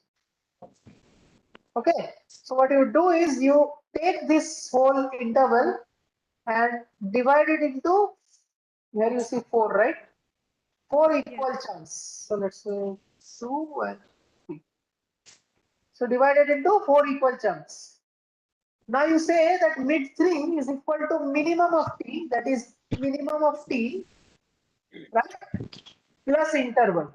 Interval means what? Interval means any length, right? This length. This length. This is basically max t minus min t by 4. So this length is interval. So when you add the length corresponding to this with minimum t, that is this length, you get this one, right? This is the first. So this is your mid 3. Again, if you add the same length with mid 3, which is basically this one, because all of these 4 are equal lengths, so you add the same length with mid 3. Mid 3 is this one, you add the same length. So whatever you get is mid 2. That's what it is doing over here. Mid 2 equal to mid 3 plus interval. Again, mid 2 plus the same length mid interval is just mid 3. So this is mid 3, and finally we go for the max t. So this is corresponding to grade A, this is corresponding B, C, and D, 4 grades. Okay. Yes. I have a question. Yeah. Question is, means we know that in range we omit the last value and include the first. And in this case, does it means is it happening? Sorry, what omit the what value? I did not get. Can you repeat? In range, we keep the first value and omit the last value for the next first value of the second range, right? So does it happening in this code? Yeah, so see what is happening over here is, so when you are writing programs, right? So the fractions which you are using, if you use integral value, so those fractions would anyways be rounded down. So if you have, let's say you divide by interval and you get 2 point, let's say 20.4. So that means 20.4, assuming that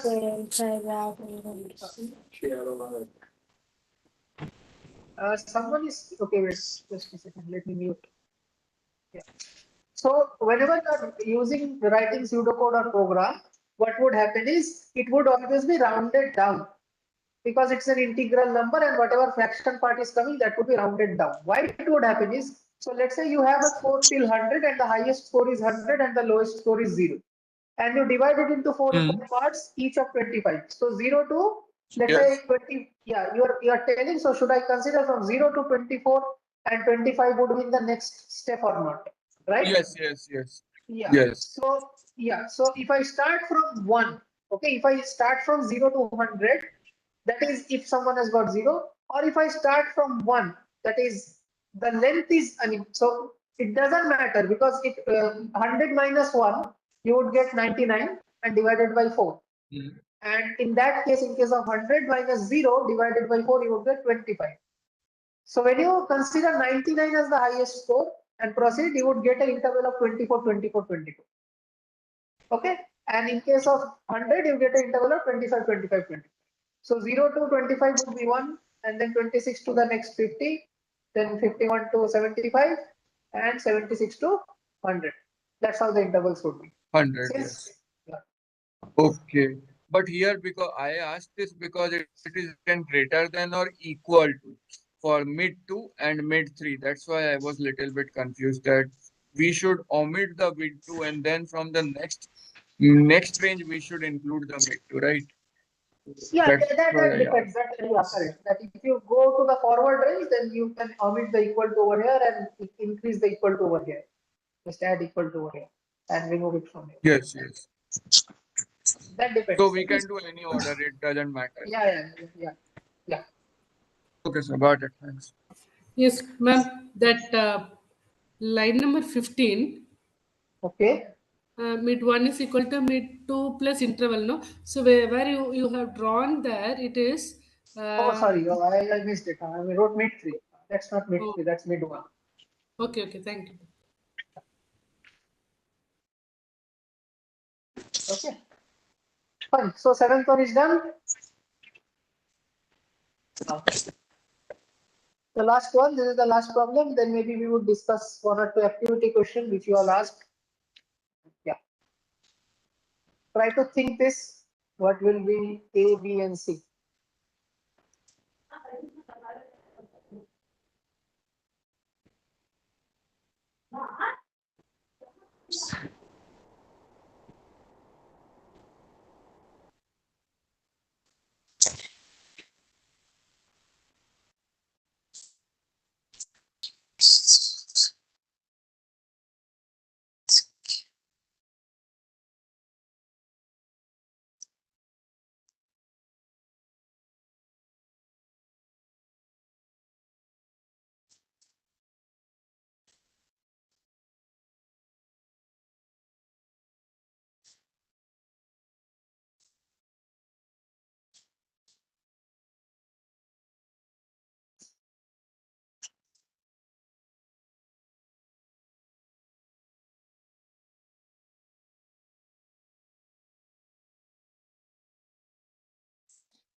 Okay, so let us do it in this manner. Okay, let me just ask, so what will be A? That's the question. So just observe the part of the Words code. end with full stop. It should be letter Other count. than pronoun or noun. Letter count of a Letter particular count of last word. sentence. A should be Full stop. Letter count of particular, because it says word ends with Letter full count stop. of That last means word it's an entire sentence. of Yes, the it should be sentence. letter count It's of not entire noun sentence. and pronoun. Should it be letter count of entire sentence or should it be letter count of a word? Last word Okay. of the last word. Last word. Word, Exactly. last words. Yeah. So what are you doing? You are checking at line number 19. You are checking if X dot word ends with a full stop. So what that means? That means simply the current word, that is X, is simply the last word of a sentence. And then you are simply writing X dot letter count. So that means that last word's number of letter you are adding in A. And likewise, when you iterate through the while loop, which is at line 4, the external while loop, you would run through all the words which are the last word in all of the sentences and simply sum up their number of characters or the letter count. So A would store the summation of letters in all the words which are the last word of every sentence. Okay, getting the point? Because the if condition in line 19 takes care that X is the last word of a sentence, and the while loop in line number 4 iterates through all the words. So, A should, yeah. excuse me, sir. Uh, A plus X letter counts is the. Correct. Hello, sir. Yeah. Say. What is A, sir? A Is is a words variable. end with a full stop letter, sir? What, sir? That A ends is with a full stop. A is simply a variable which is initialized with 0 in order for counting. X is a card, and that is basically it's a card which has a word. Like we have been following the same convention in these weeks, right? So X is a card or a row or whatever you want to say, and corresponding to that, the word is there. If that word has a full stop, that means the current card which I'm holding, the word which is corresponding to that card or that row is the last word of a sentence, because in that word I have a full stop. Okay, so whatever sentence. The letter should be counted, sir. Okay, sir. Okay, so you are simply counting the number of letters in that word. So B should pronounce, sir. The word should be pronoun and count the word letter count. B. B represents, sir. A will be the number of letters in the last word of the sentence. B will be the total number of nouns. I mean the Words, letters, letter count. the letters which are nouns. The total number of them. And C will be, pronouns, not nouns, my bad. B will be the total number of letters which constitute pronouns. And C will be the total number of letters of every alternating noun. So B it won't. would be, C we would come later. What is B? B is the total number of letters for every pronoun. Is it correct? Ma'am, no. Yes, sir. The last statement will be not. If the pronoun come at the Pronoun first. ending at the last. No. If pronoun come at the first, Word is at the pronounced. It starting should of be the counted letter count, sir. statement. C. Pronoun start the sentence. Then Except the first one. B is the letter count of pronoun in starting sentence. In First first for B, Q has to be true. So it will B is omit later the count first of pronoun first of all. if it is not starting at the initial. It is not starting at the initial part of the sentence. That is, B is the letter count of all pronouns, provided that word is not the first word inside a sentence. Yes, okay. Yes, So that's the thing. Why? Because if you see, initially Q is false. So in line number 6, whenever we go for AND Q, you know that AND, whenever I have inside AND condition, even if a single false comes, then the whole result is false.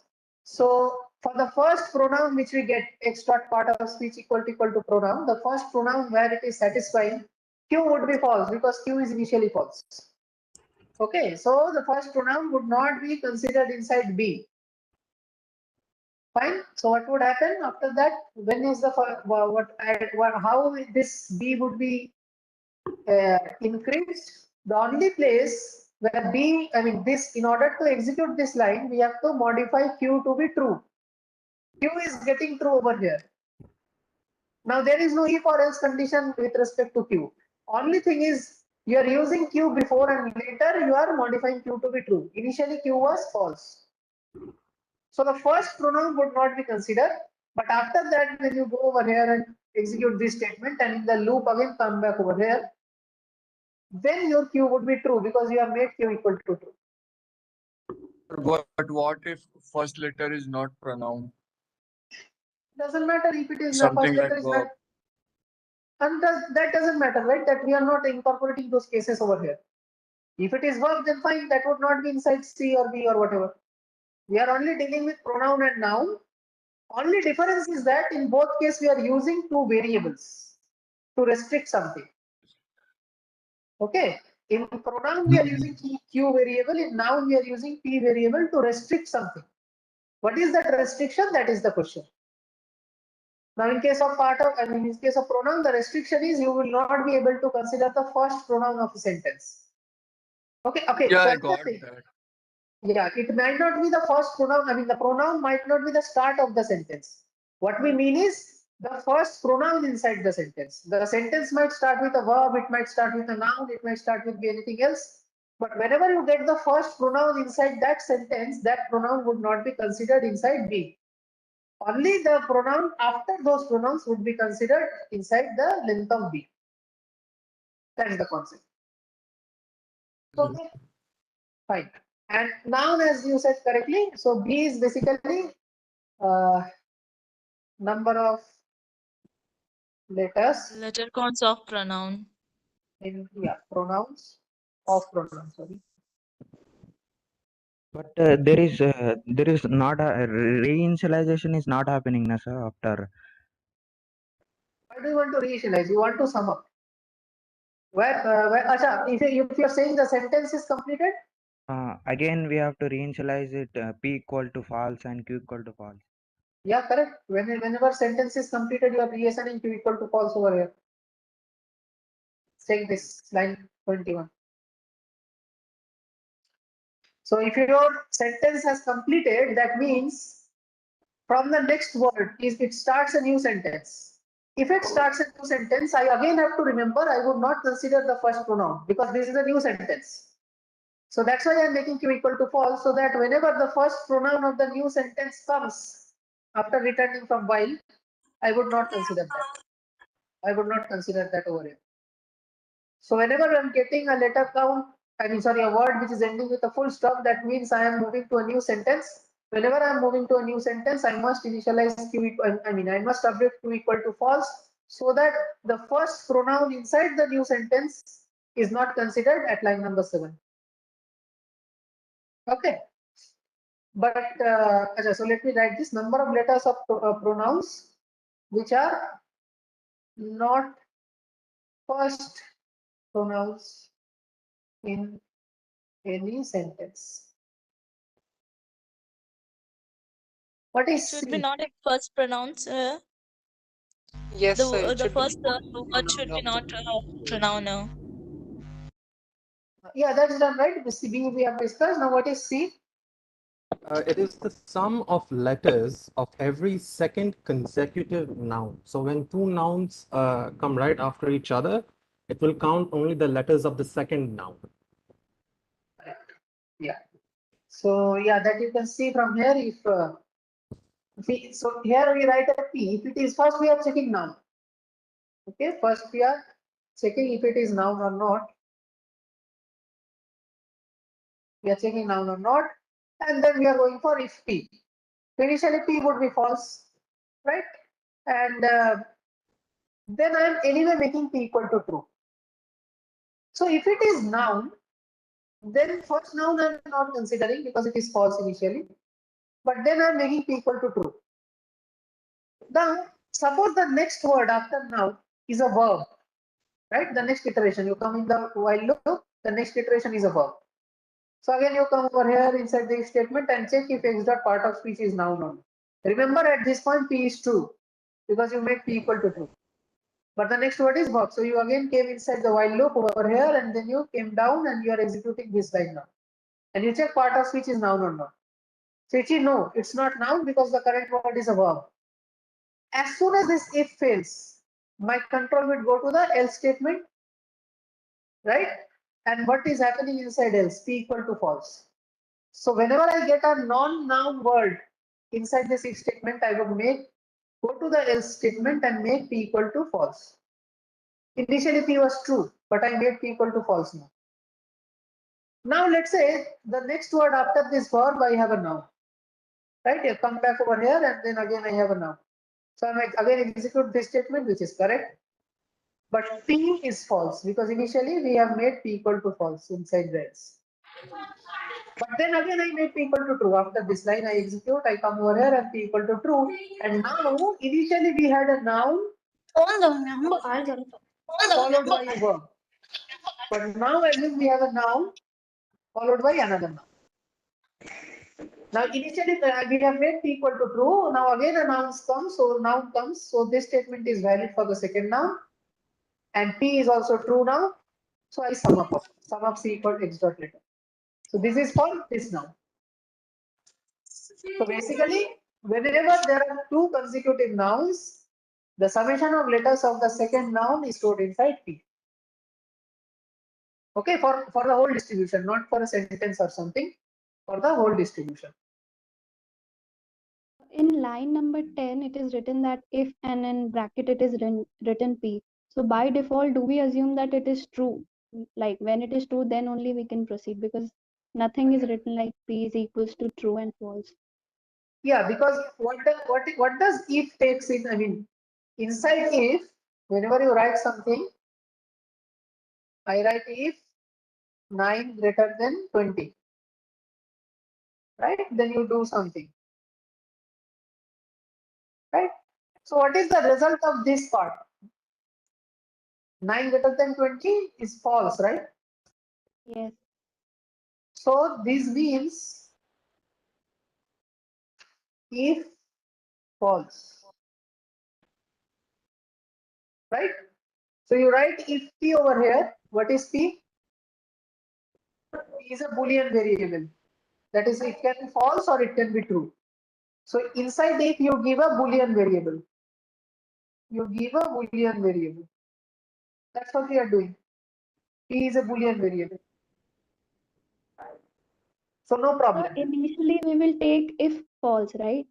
If And false, then if false means, yeah, that would not come inside. Yeah, if P means if false and if false means line number 11 would not be executed. But doesn't it mean that if P is false, then line 11 should be executed?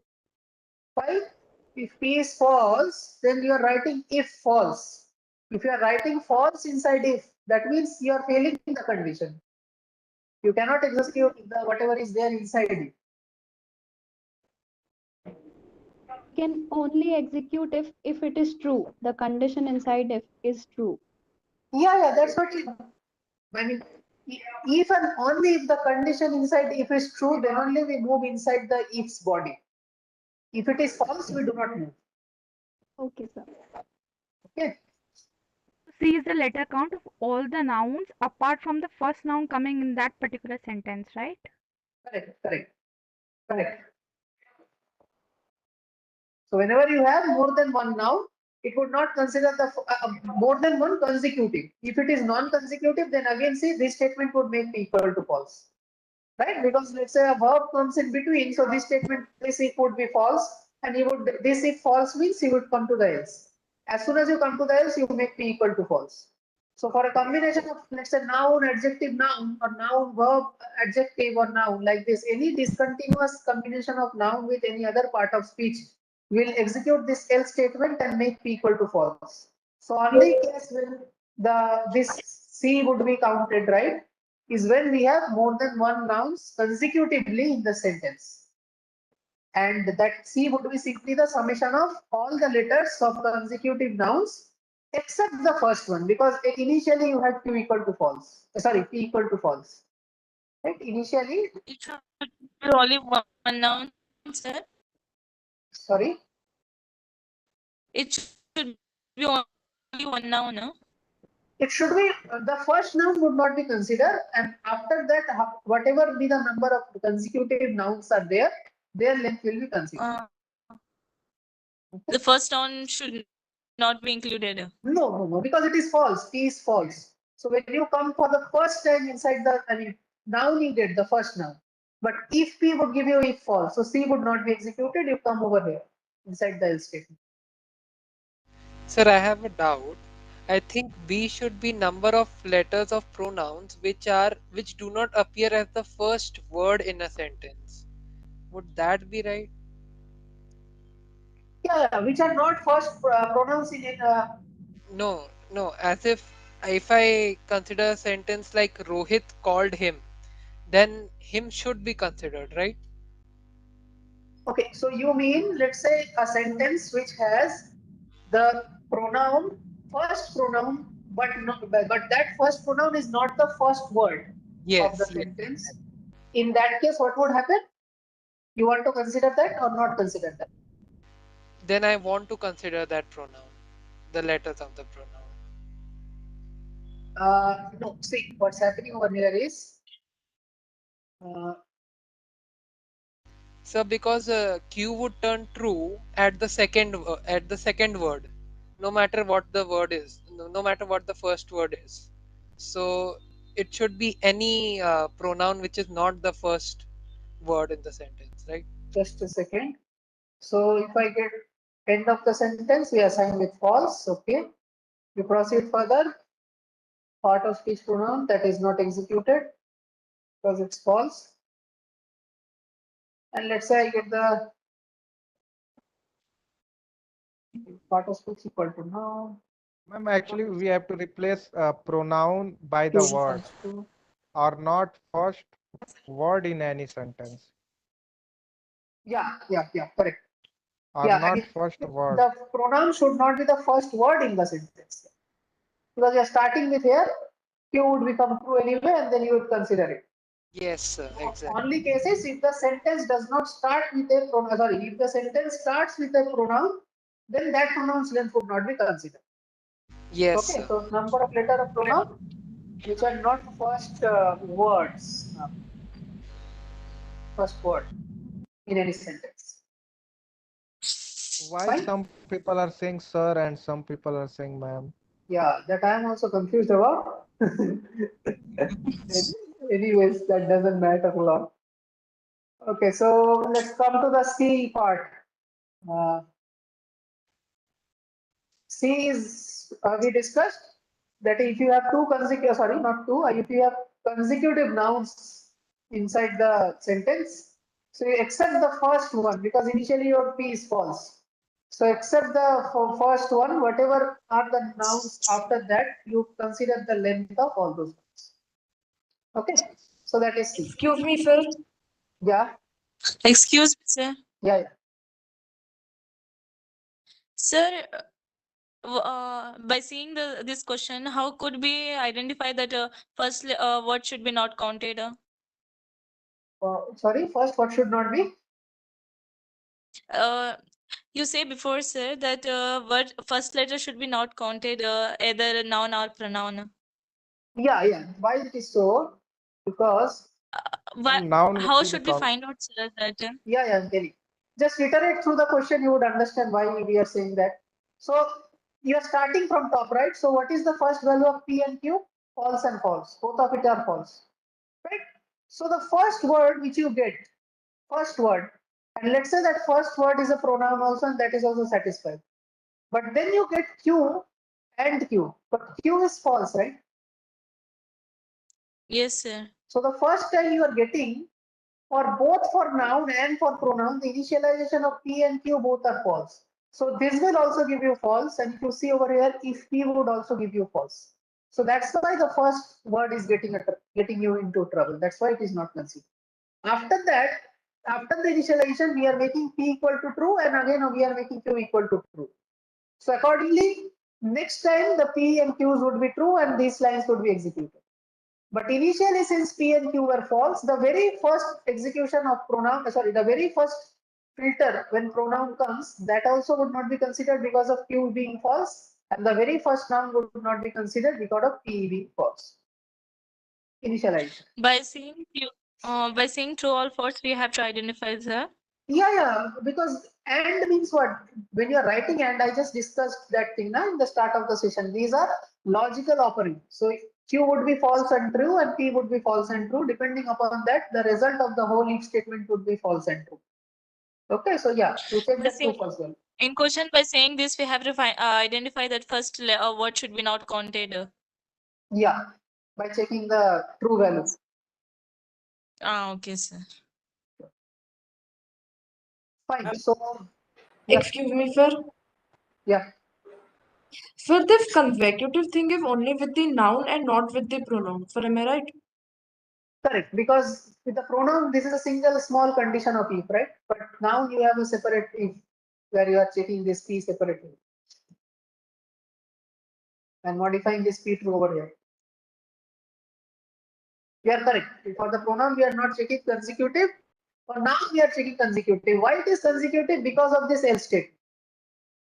Because if it is not consecutive, you get a noun at first, so this if is executed, right? But the second after one noun, you get a verb. As soon as you get a non-noun, this statement would not be returning you true, and that's why else would be executed. And once else is executed, you are making p equal to false. Fine. So again, if you get another noun, so you get a noun, verb, and noun. So you get a noun, so you get inside over here, right? But inside p is false initially, so you do not consider.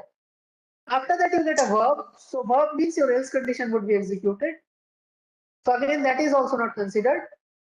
But the third noun which you are getting now, right? That third noun, because of the verb and because of the else statement in between, p became false. So the third noun that you are getting, so that is noun, verb, and noun was our sequence, remember?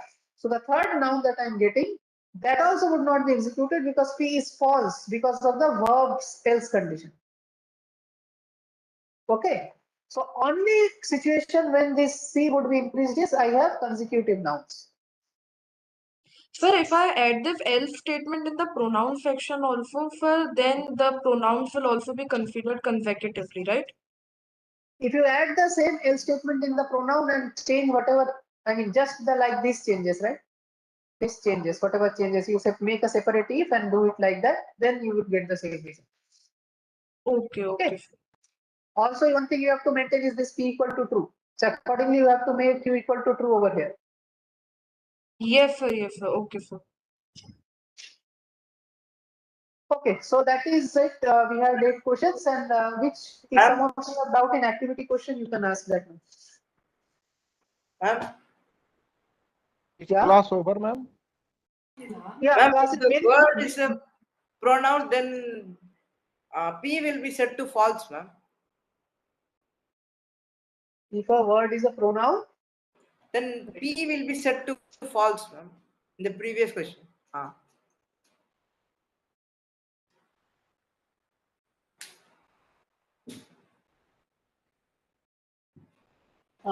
Okay, so if pronoun, then fine. P will be set to false, ma'am. Why P would be set to false? P is over here, correct? Yeah, over here it would be set to false. Anything, any non-consecutive nouns would make the P false, and that's why it would make the next noun to be considered also false. Okay, so only when you have consecutive nouns, the first noun would make P true, the second noun and third noun would be incorporated into the C variable. That's the concept. So if statement will enter, then again we have to enter the else statement and set P is equal to false, ma'am. If it is a pronoun. Correct. Okay, so Yeah, any activity question doubt, we would do that for 5 minutes, and after that maybe we can end the session. Sir, do we have any compiler for this? No, no, no. Nothing. No? Yeah, we don't do. Hello, sir. Hello. Yeah. Sir, I have a doubt in activity 3.4. So can you explain, please? Just a second.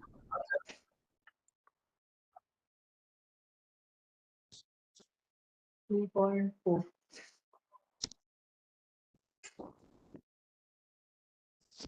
Which question is it?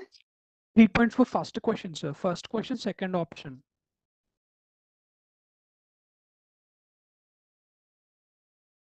Okay, 3.4 question 1. If A, B, and C are, I'm sharing the screen, just a second. If A, B, and C are two candidates who have obtained the three prizes, which of the following statements are true?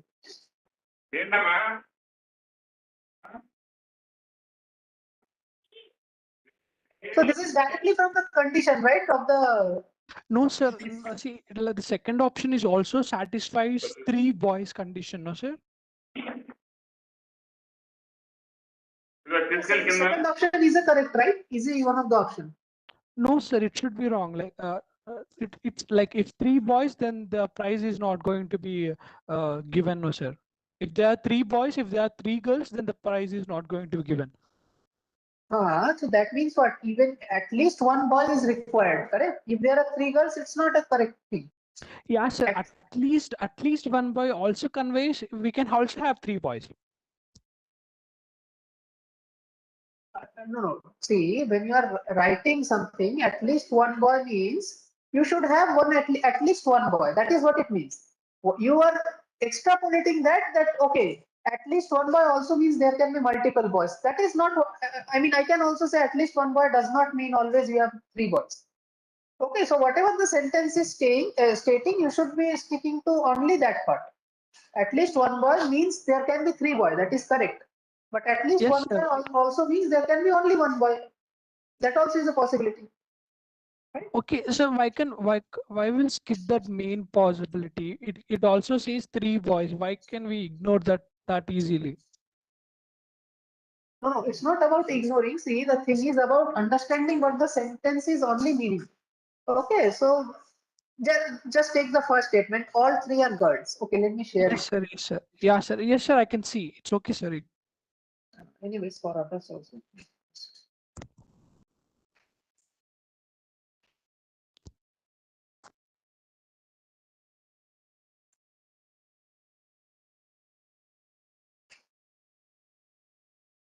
Okay, so when I say all 3 are girls, so that Yes, means sir. I'm just fixing everything that all 3 must be girls. There are no other options to it, and that's not acceptable.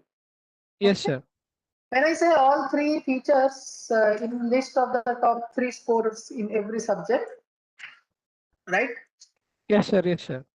All 3 features in the list of the top 3 scorers in every subject.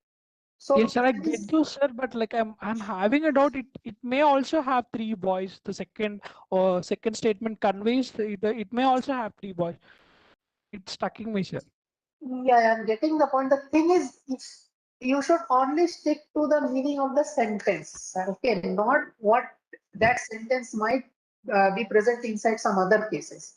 When you say at least one of them is a boy, that means this is a condition that at least one should be boy.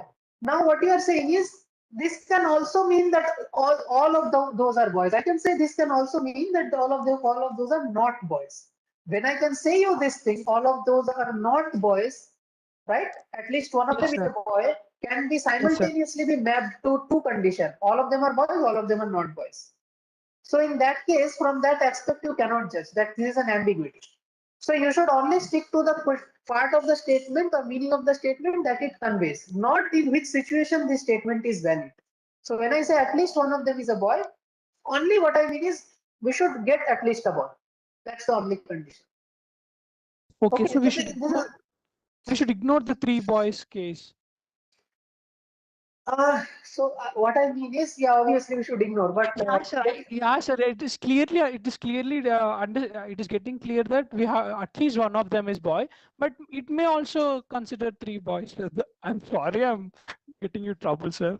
No. I getting the point, but the thing is, that's not how you go for logical statements. Actually, sorry to interrupt, but I'm sorry, but in the lecture, the yeah, go ahead. professors have set these criteria. So the question is according to that criteria. That's why we can't consider the case of having all the three boys. So Yeah, I get that, but this is also meaning three boys. It's okay, sir. I I understand. got your point, Saikiran. The thing is, you are saying that at least one of them is a boy. If that is the condition I'm following, then you may also say when there are three of them boys, then also this condition is satisfied.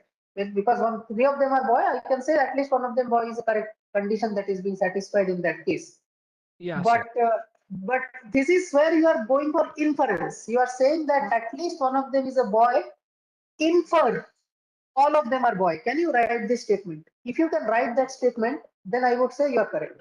What I'm asking is, you write at least one of them is a boy. You then give inference. That is, inference means always this would happen. At least one of them is a boy. Inference, all of them are boy. I did not get you, sir. What is inference? Inference means, just a second.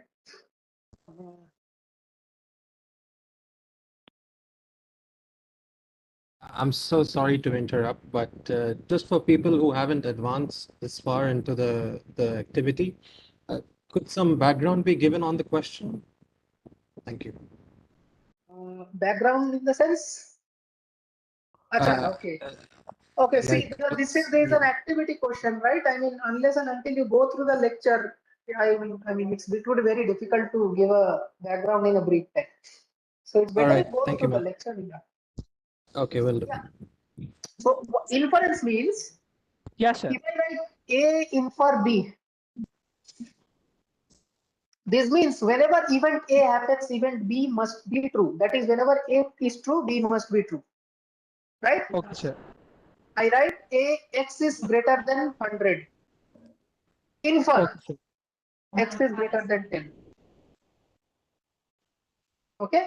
This is inference. Okay, now, if I just apply the same logic and say at least one boy, infer yes, sir. all boys. Is this a correct inference? When I write x is greater than 100 and then I infer x is greater than 10, that means whenever x is greater than 100, I am damn sure x is greater than 10. Yes, sir. But when I say at least one boy, can I say irrespective of any case, if this condition is satisfied, every time and always three boys would be there? Can I say that? No. No, right? Because at least one boy means two boys can also be there. One boy can also be there. So the left-hand side's occurrence does not mean in all possible cases right-hand side would happen. That means it's not a valid inference, and that's why you cannot logically say that. Getting the point? What I'm saying. Okay, sir. I clearly understand inference. Then how can we decide? Like it is we have to consider inference or we can't consider inference. So inference is actually a topic of propositional logic, but anyways, if you are a bit confused about the sentences, the best thing is inference. But okay, let's say sir. you have one thing in mind and the sentence says something else. Put the sentence, give an inference and put what is in your mind and check whether the sentence always, the main condition is always. The left-hand side should always prevail. I mean, if the left-hand side is true, the right-hand side must always, bold, underline in always. Right? Always be true. Sir. If that is the case, then your logic is correct. Otherwise, that's not correct. Okay, sir. Okay, but I don't think propositional logic is there in the propositional logic is there in maths. No, sir. No, sir. No, sir. No, no. So I don't think. So much, sir. It really cleared me out inference topic. Okay. Sir, again, I'm also having doubt in fifth one, sir. Same exercise. Which one? Fifth question, sir. Fifth question. This one after making this update. Yes, sir. Sir, yeah, it can be also one, no, sir, if we like. I have to read the question. Wait.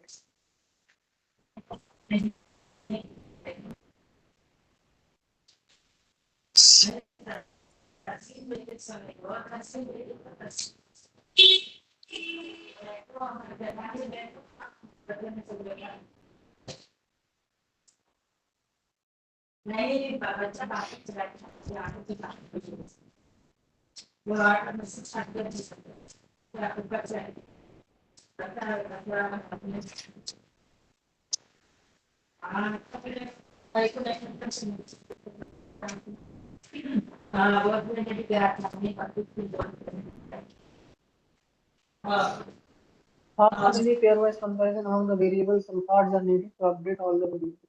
Okay.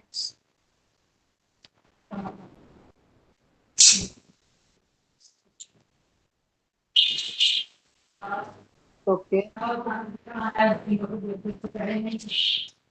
Yeah. So what is your doubt then? I think the answer can be one. Like if after fourth question, the series is going to be 95, 89, 78, sir. Okay, let me check. After third one, the marks are going to be maximum marks are first maximum is 95, second maximum is 89, third maximum is 78. Okay, fine. Then if it 50 comes, you are saying that it should be one, right? No, like no, sir. Like he's asking, like if 50 comes, you do not update anything because 50 is less than 78. Correct. But what is written over here? Like he's asking how the all the three variables can be changed. Yeah, no. What it is asking is how many pairwise comparisons are needed to update all variables. Yes, It is not asking you how many updates are happening. Is it asking you how many updates are happening? No. It is No. asking Yes, you. sir, that's what I'm saying. If I took 96, then every pair is going to be replaced. Like every position is going to be replaced if I take 96. Yeah. Yeah, that's why it is 3, right? No, sir. See, if I take only 96, then it is going to be 1, no, sir. No. See, the thing is, it's not about 95 or 96. The only thing is, whenever you are taking a new data, you are comparing it with 3 variables: max 1, max 2, max 3. And whether even if it is max 1 greater or not, either you are checking and then putting it inside the variable if it is greater. If it is not, then you are just leaving it, checking for with the next one. So number of comparisons would be 3. Okay, I did not get you, sir. See, if I have 96, then I only compare with maximum 1, no, sir. Fine. Then? Yeah, the maximum 2 is going to be like shifted. Maximum 2, maximum 3 are going to be updated. Yeah, you compare with the maximum. If you compare with the maximum, you get it is lesser than the maximum. Then you compare with the next one, right? The next max 2. Okay, I understand. Okay, he's asking comparison. Then what about third one, sir? Third one. Third one means? Third question. How many pairwise comparisons among the variables and cards are needed to update all the It is variables? also, yeah, it is also going to should be 1, no, sir. Like 3, no, sir.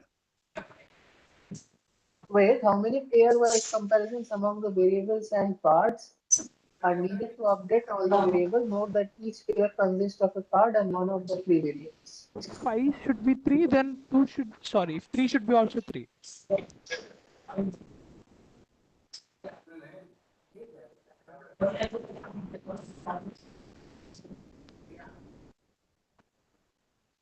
And then next one, max 3, okay. If I start it, how many pairs among the variables update all the variables? Okay. Now the first number that you are taking now is what was the initial value was 89, 78 and 67, right? The first number you are taking is 95, correct? Yes, sir, 95.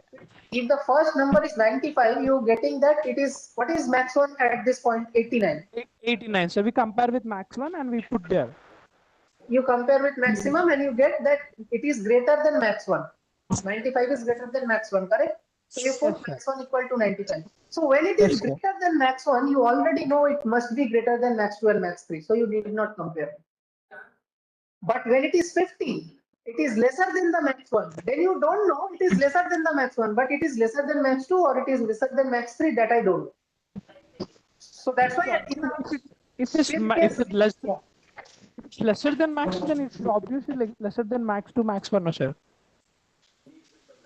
yeah, that's why you are only going for one iteration in the one comparison in the first answer and 3 in the last. Excuse me, sir. Sir, but it is asking to update all the variables. So should be 3 only, no? When you in the third question, you have the value max 1 89, max 2 78, and max 3 67. Okay. So what does that mean? You need to find the value 95 set square. You got that it is greater than max 1 by the first comparison with max 1. Yes, So sir. you know max 1 would be 95. One comparison done, you have updated max 1 equal to 95. Yes, sir. Correct. When you are updating max 1 equal to 95, do you further need to compare max 2 with anything else? Because you know max 1 is being changed to 95. So whatever max 1 was earlier, that would become max 2. So you put 89 in max 2, you put max 2 78 in max 3. That's what you do. So you need only one comparison of 95 with max 1. That is only one comparison, and then you update max 1 with 95. After that, you need not do any further comparison. You simply update max 2 by the value of initial max 1 and max 3 by the value of initial max 2. So one comparison, 3 updates. In third case, I got clear, sir. Yes. Can you explain same with the fifth one, sir, with the same flow? Same thing. Yeah. If you come to the fifth one, only difference is here you are getting 50. 50 is lesser than max 1 because now your max 1 is 95. So once it is lesser than max 1, you know max 2 is lesser than max 1. You know max 3 is lesser than max 1. You know 50 is lesser than max 1. But how can I say 50 is lesser than max 2 or whether it is lesser than max 3? That I don't know. Because like it is like max 1 is greater than 50, no, sir. We can obviously say max 1 is the greatest. Fine. 50 is lesser than max 1, max 2 and max 3 is also lesser than max 1. Yeah, sir. I got it. Right? Where you base 50, you don't know. So you have to I compare all understand. Yeah, sir. I understand. Thank you, sir. Thanks so much. Okay. Okay. Thanks a lot, everyone. Sir, excuse me, sir. Yeah. So even I have a doubt. So yeah, doubt. Okay, so 3.7, third question. 3.5. let me just discuss one last thing because again we have another session. So 3.7 I would go at first and others can post on the forum. We would answer in the forum. Okay. Ma'am, I can't use forum. So Why? it's not opening in Android phone like in my phone. Just go in borrow a friend's mobile or computer and just write your question. Na? We would answer. No issues. Activities 3.7, which one? Third question. Yeah, little. Yeah, small question. 20. Yeah, certain small. In a Sorry, I'm not able to hear you. Which one? third question. 3.7.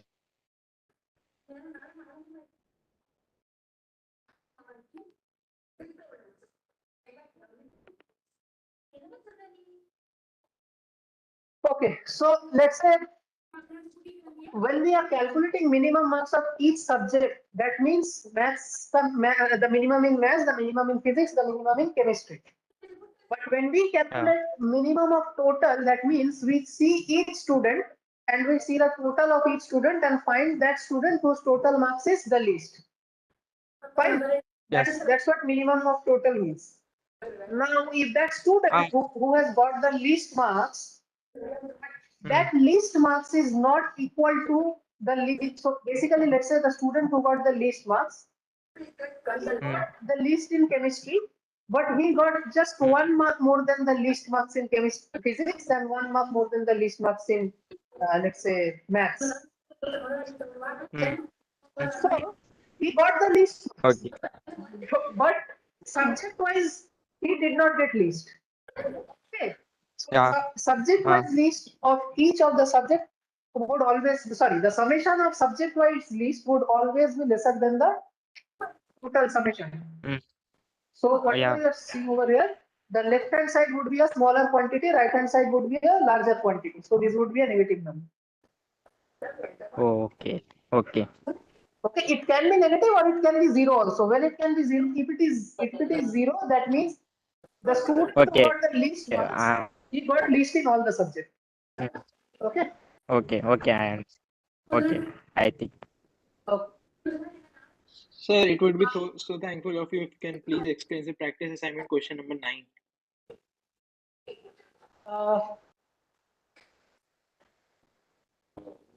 Sir, I've gone through the solution, but I was just asking for some examples because, sir, I was. Sir, question number 9. Yes, sir, this one only.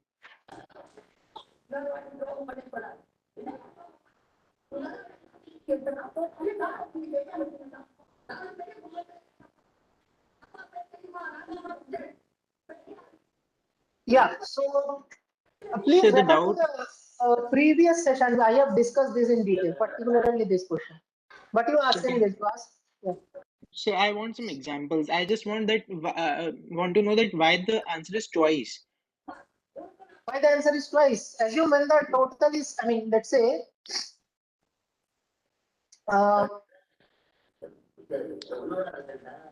when you have some, the total marks as same, right? Yes, sir. Yes, sir. So what would the line number 7 return? It would add Sir, the 1. same count. It would add 1, right? And what would line Right. number 8 return? Sir, 1. It would return 1, sir. Both cases it would return 1, right? So for a single student, or basically the single row to say, for a Yes, single sir. row, you are adding 1 2 times in the count. That's why you are getting 2. 2 into the number of students who got same marks. No, sir. I think that, sir, the person would be getting, sir, either higher or lower or equal. So if a person is getting higher, then by. If a person is getting higher, if he gets Yes, sir. higher in the first thing, it would return 1, and in the next one, it would get minus because we are reversing the parameters, right? So So plus 1, minus 1. Sir, when we say next one, are we referring that when it will be moved to row table 2? No, we are just taking 7 and 8. Now consider line 7 and 8. What are we doing? X dot total, Y dot total, Y dot total, X dot total. So whenever there are two persons whose total are same. Yes, correct. And every time I'm let's say for this Y, what is Yes, Y sir. and what is X? When I'm putting X outside and when I'm putting Y inner loop, for every Yes, sir. X, I would iterate all the Y. Okay. So Yes, sir. when you say for every X, I'm iterating through all the Y, entry corresponding to Y would again come in the form of another entry in X later. Okay, This is corresponding to a single entry only. That's how nested loop works. okay, okay, sir. Okay, sir. Got it, sir. So, like for example, if a person A is X in some case, then it would be Y in another case.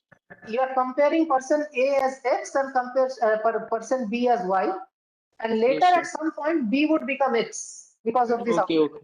okay, sir. So Okay, that sir. is Got it. for it. Thank you, sir. Thank you so much. Okay. Thank you. Sir, For any other activity questions, no, I mean, you please, I would request you to post in the forum. That should be it. We sir, would will we reply get, as soon as- sir, can we clear a doubt in forum also? Yeah, that's what I'm saying. Please write whatever doubt you have in the forum. We would reply. Ma'am, I have one Sir, I last think, sir, question. doubt would not be cleared. Sir, I think it should be cleared in interactive fashion, sir. Oh, actually, you have some specific doubt, not with respect to question. Okay, yeah, then you can ask me. No, sir, I want to ask questions only, sir. I was just saying that interactive fashion, sir, we can clear doubts easily. Okay, yeah, but it's 31, so I have another thing to do.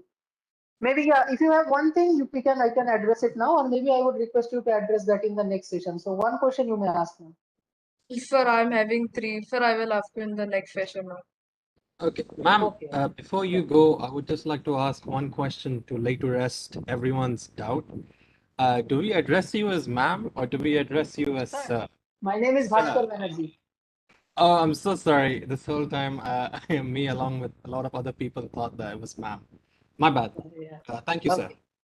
Okay. And I hope you are. Thank you, sir. Yeah, you can also join the on-demand session. We do the on-demand session, right? I mean, that office hour session. So you can check that session which happens from in the afternoon. Actually, these 2-3 questions which I discussed, activity question, all of these are discussed in the office hour session as well. I mean, in the afternoon session. So I would request you to join the afternoon session and clear your doubt. That happens every day. So please join that. That would give you more time to clear it out interactively. Sir, please tell the time, sir. For I was not knowing about this. My goodness. Okay. So how do you guys get as an announcement? I mean, most of you would not have the discourse yet configured. So how do you get announcement? For this session's announcement. In general, any announcement? Sir, I received the information on WhatsApp. Wait, I'm telling the time, just a second. Yes, sir, please.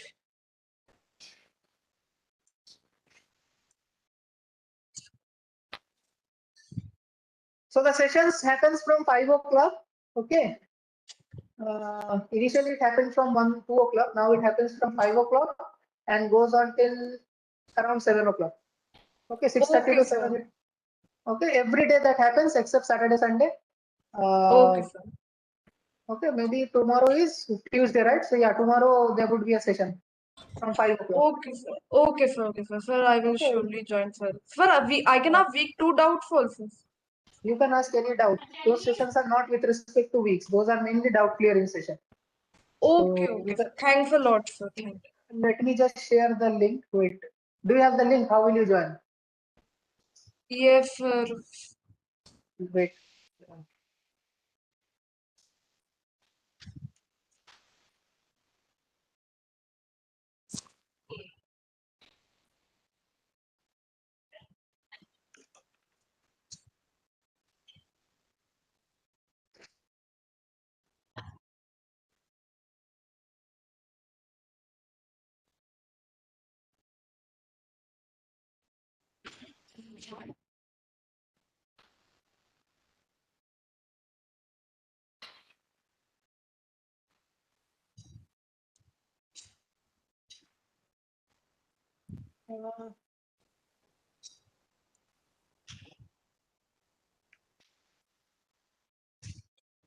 I have pasted in the chat a link. You all can join for the doubt clearing over there. Okay, it happens from 5 o'clock. I mean, the meet time would be different. Maybe the configuration of the meet time was different, but now it happens from 5 o'clock. Okay, so every day 5 o'clock you might join. It's in the chat. Please check your chat. I have pasted the link. Posted, sir. Thanks a lot, sir. Thank you. Thank you. Where you posted, sir?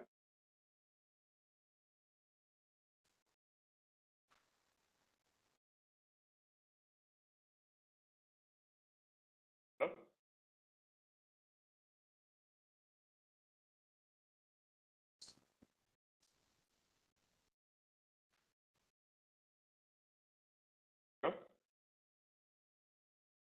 Hello? Hello? Quick question to everyone still here. Does anyone know what office hours is, like in the G calendar?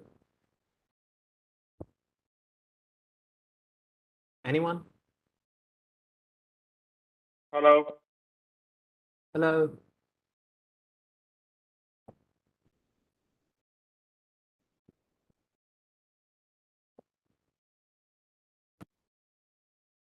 What are the timing, sir? Where you posted, sir?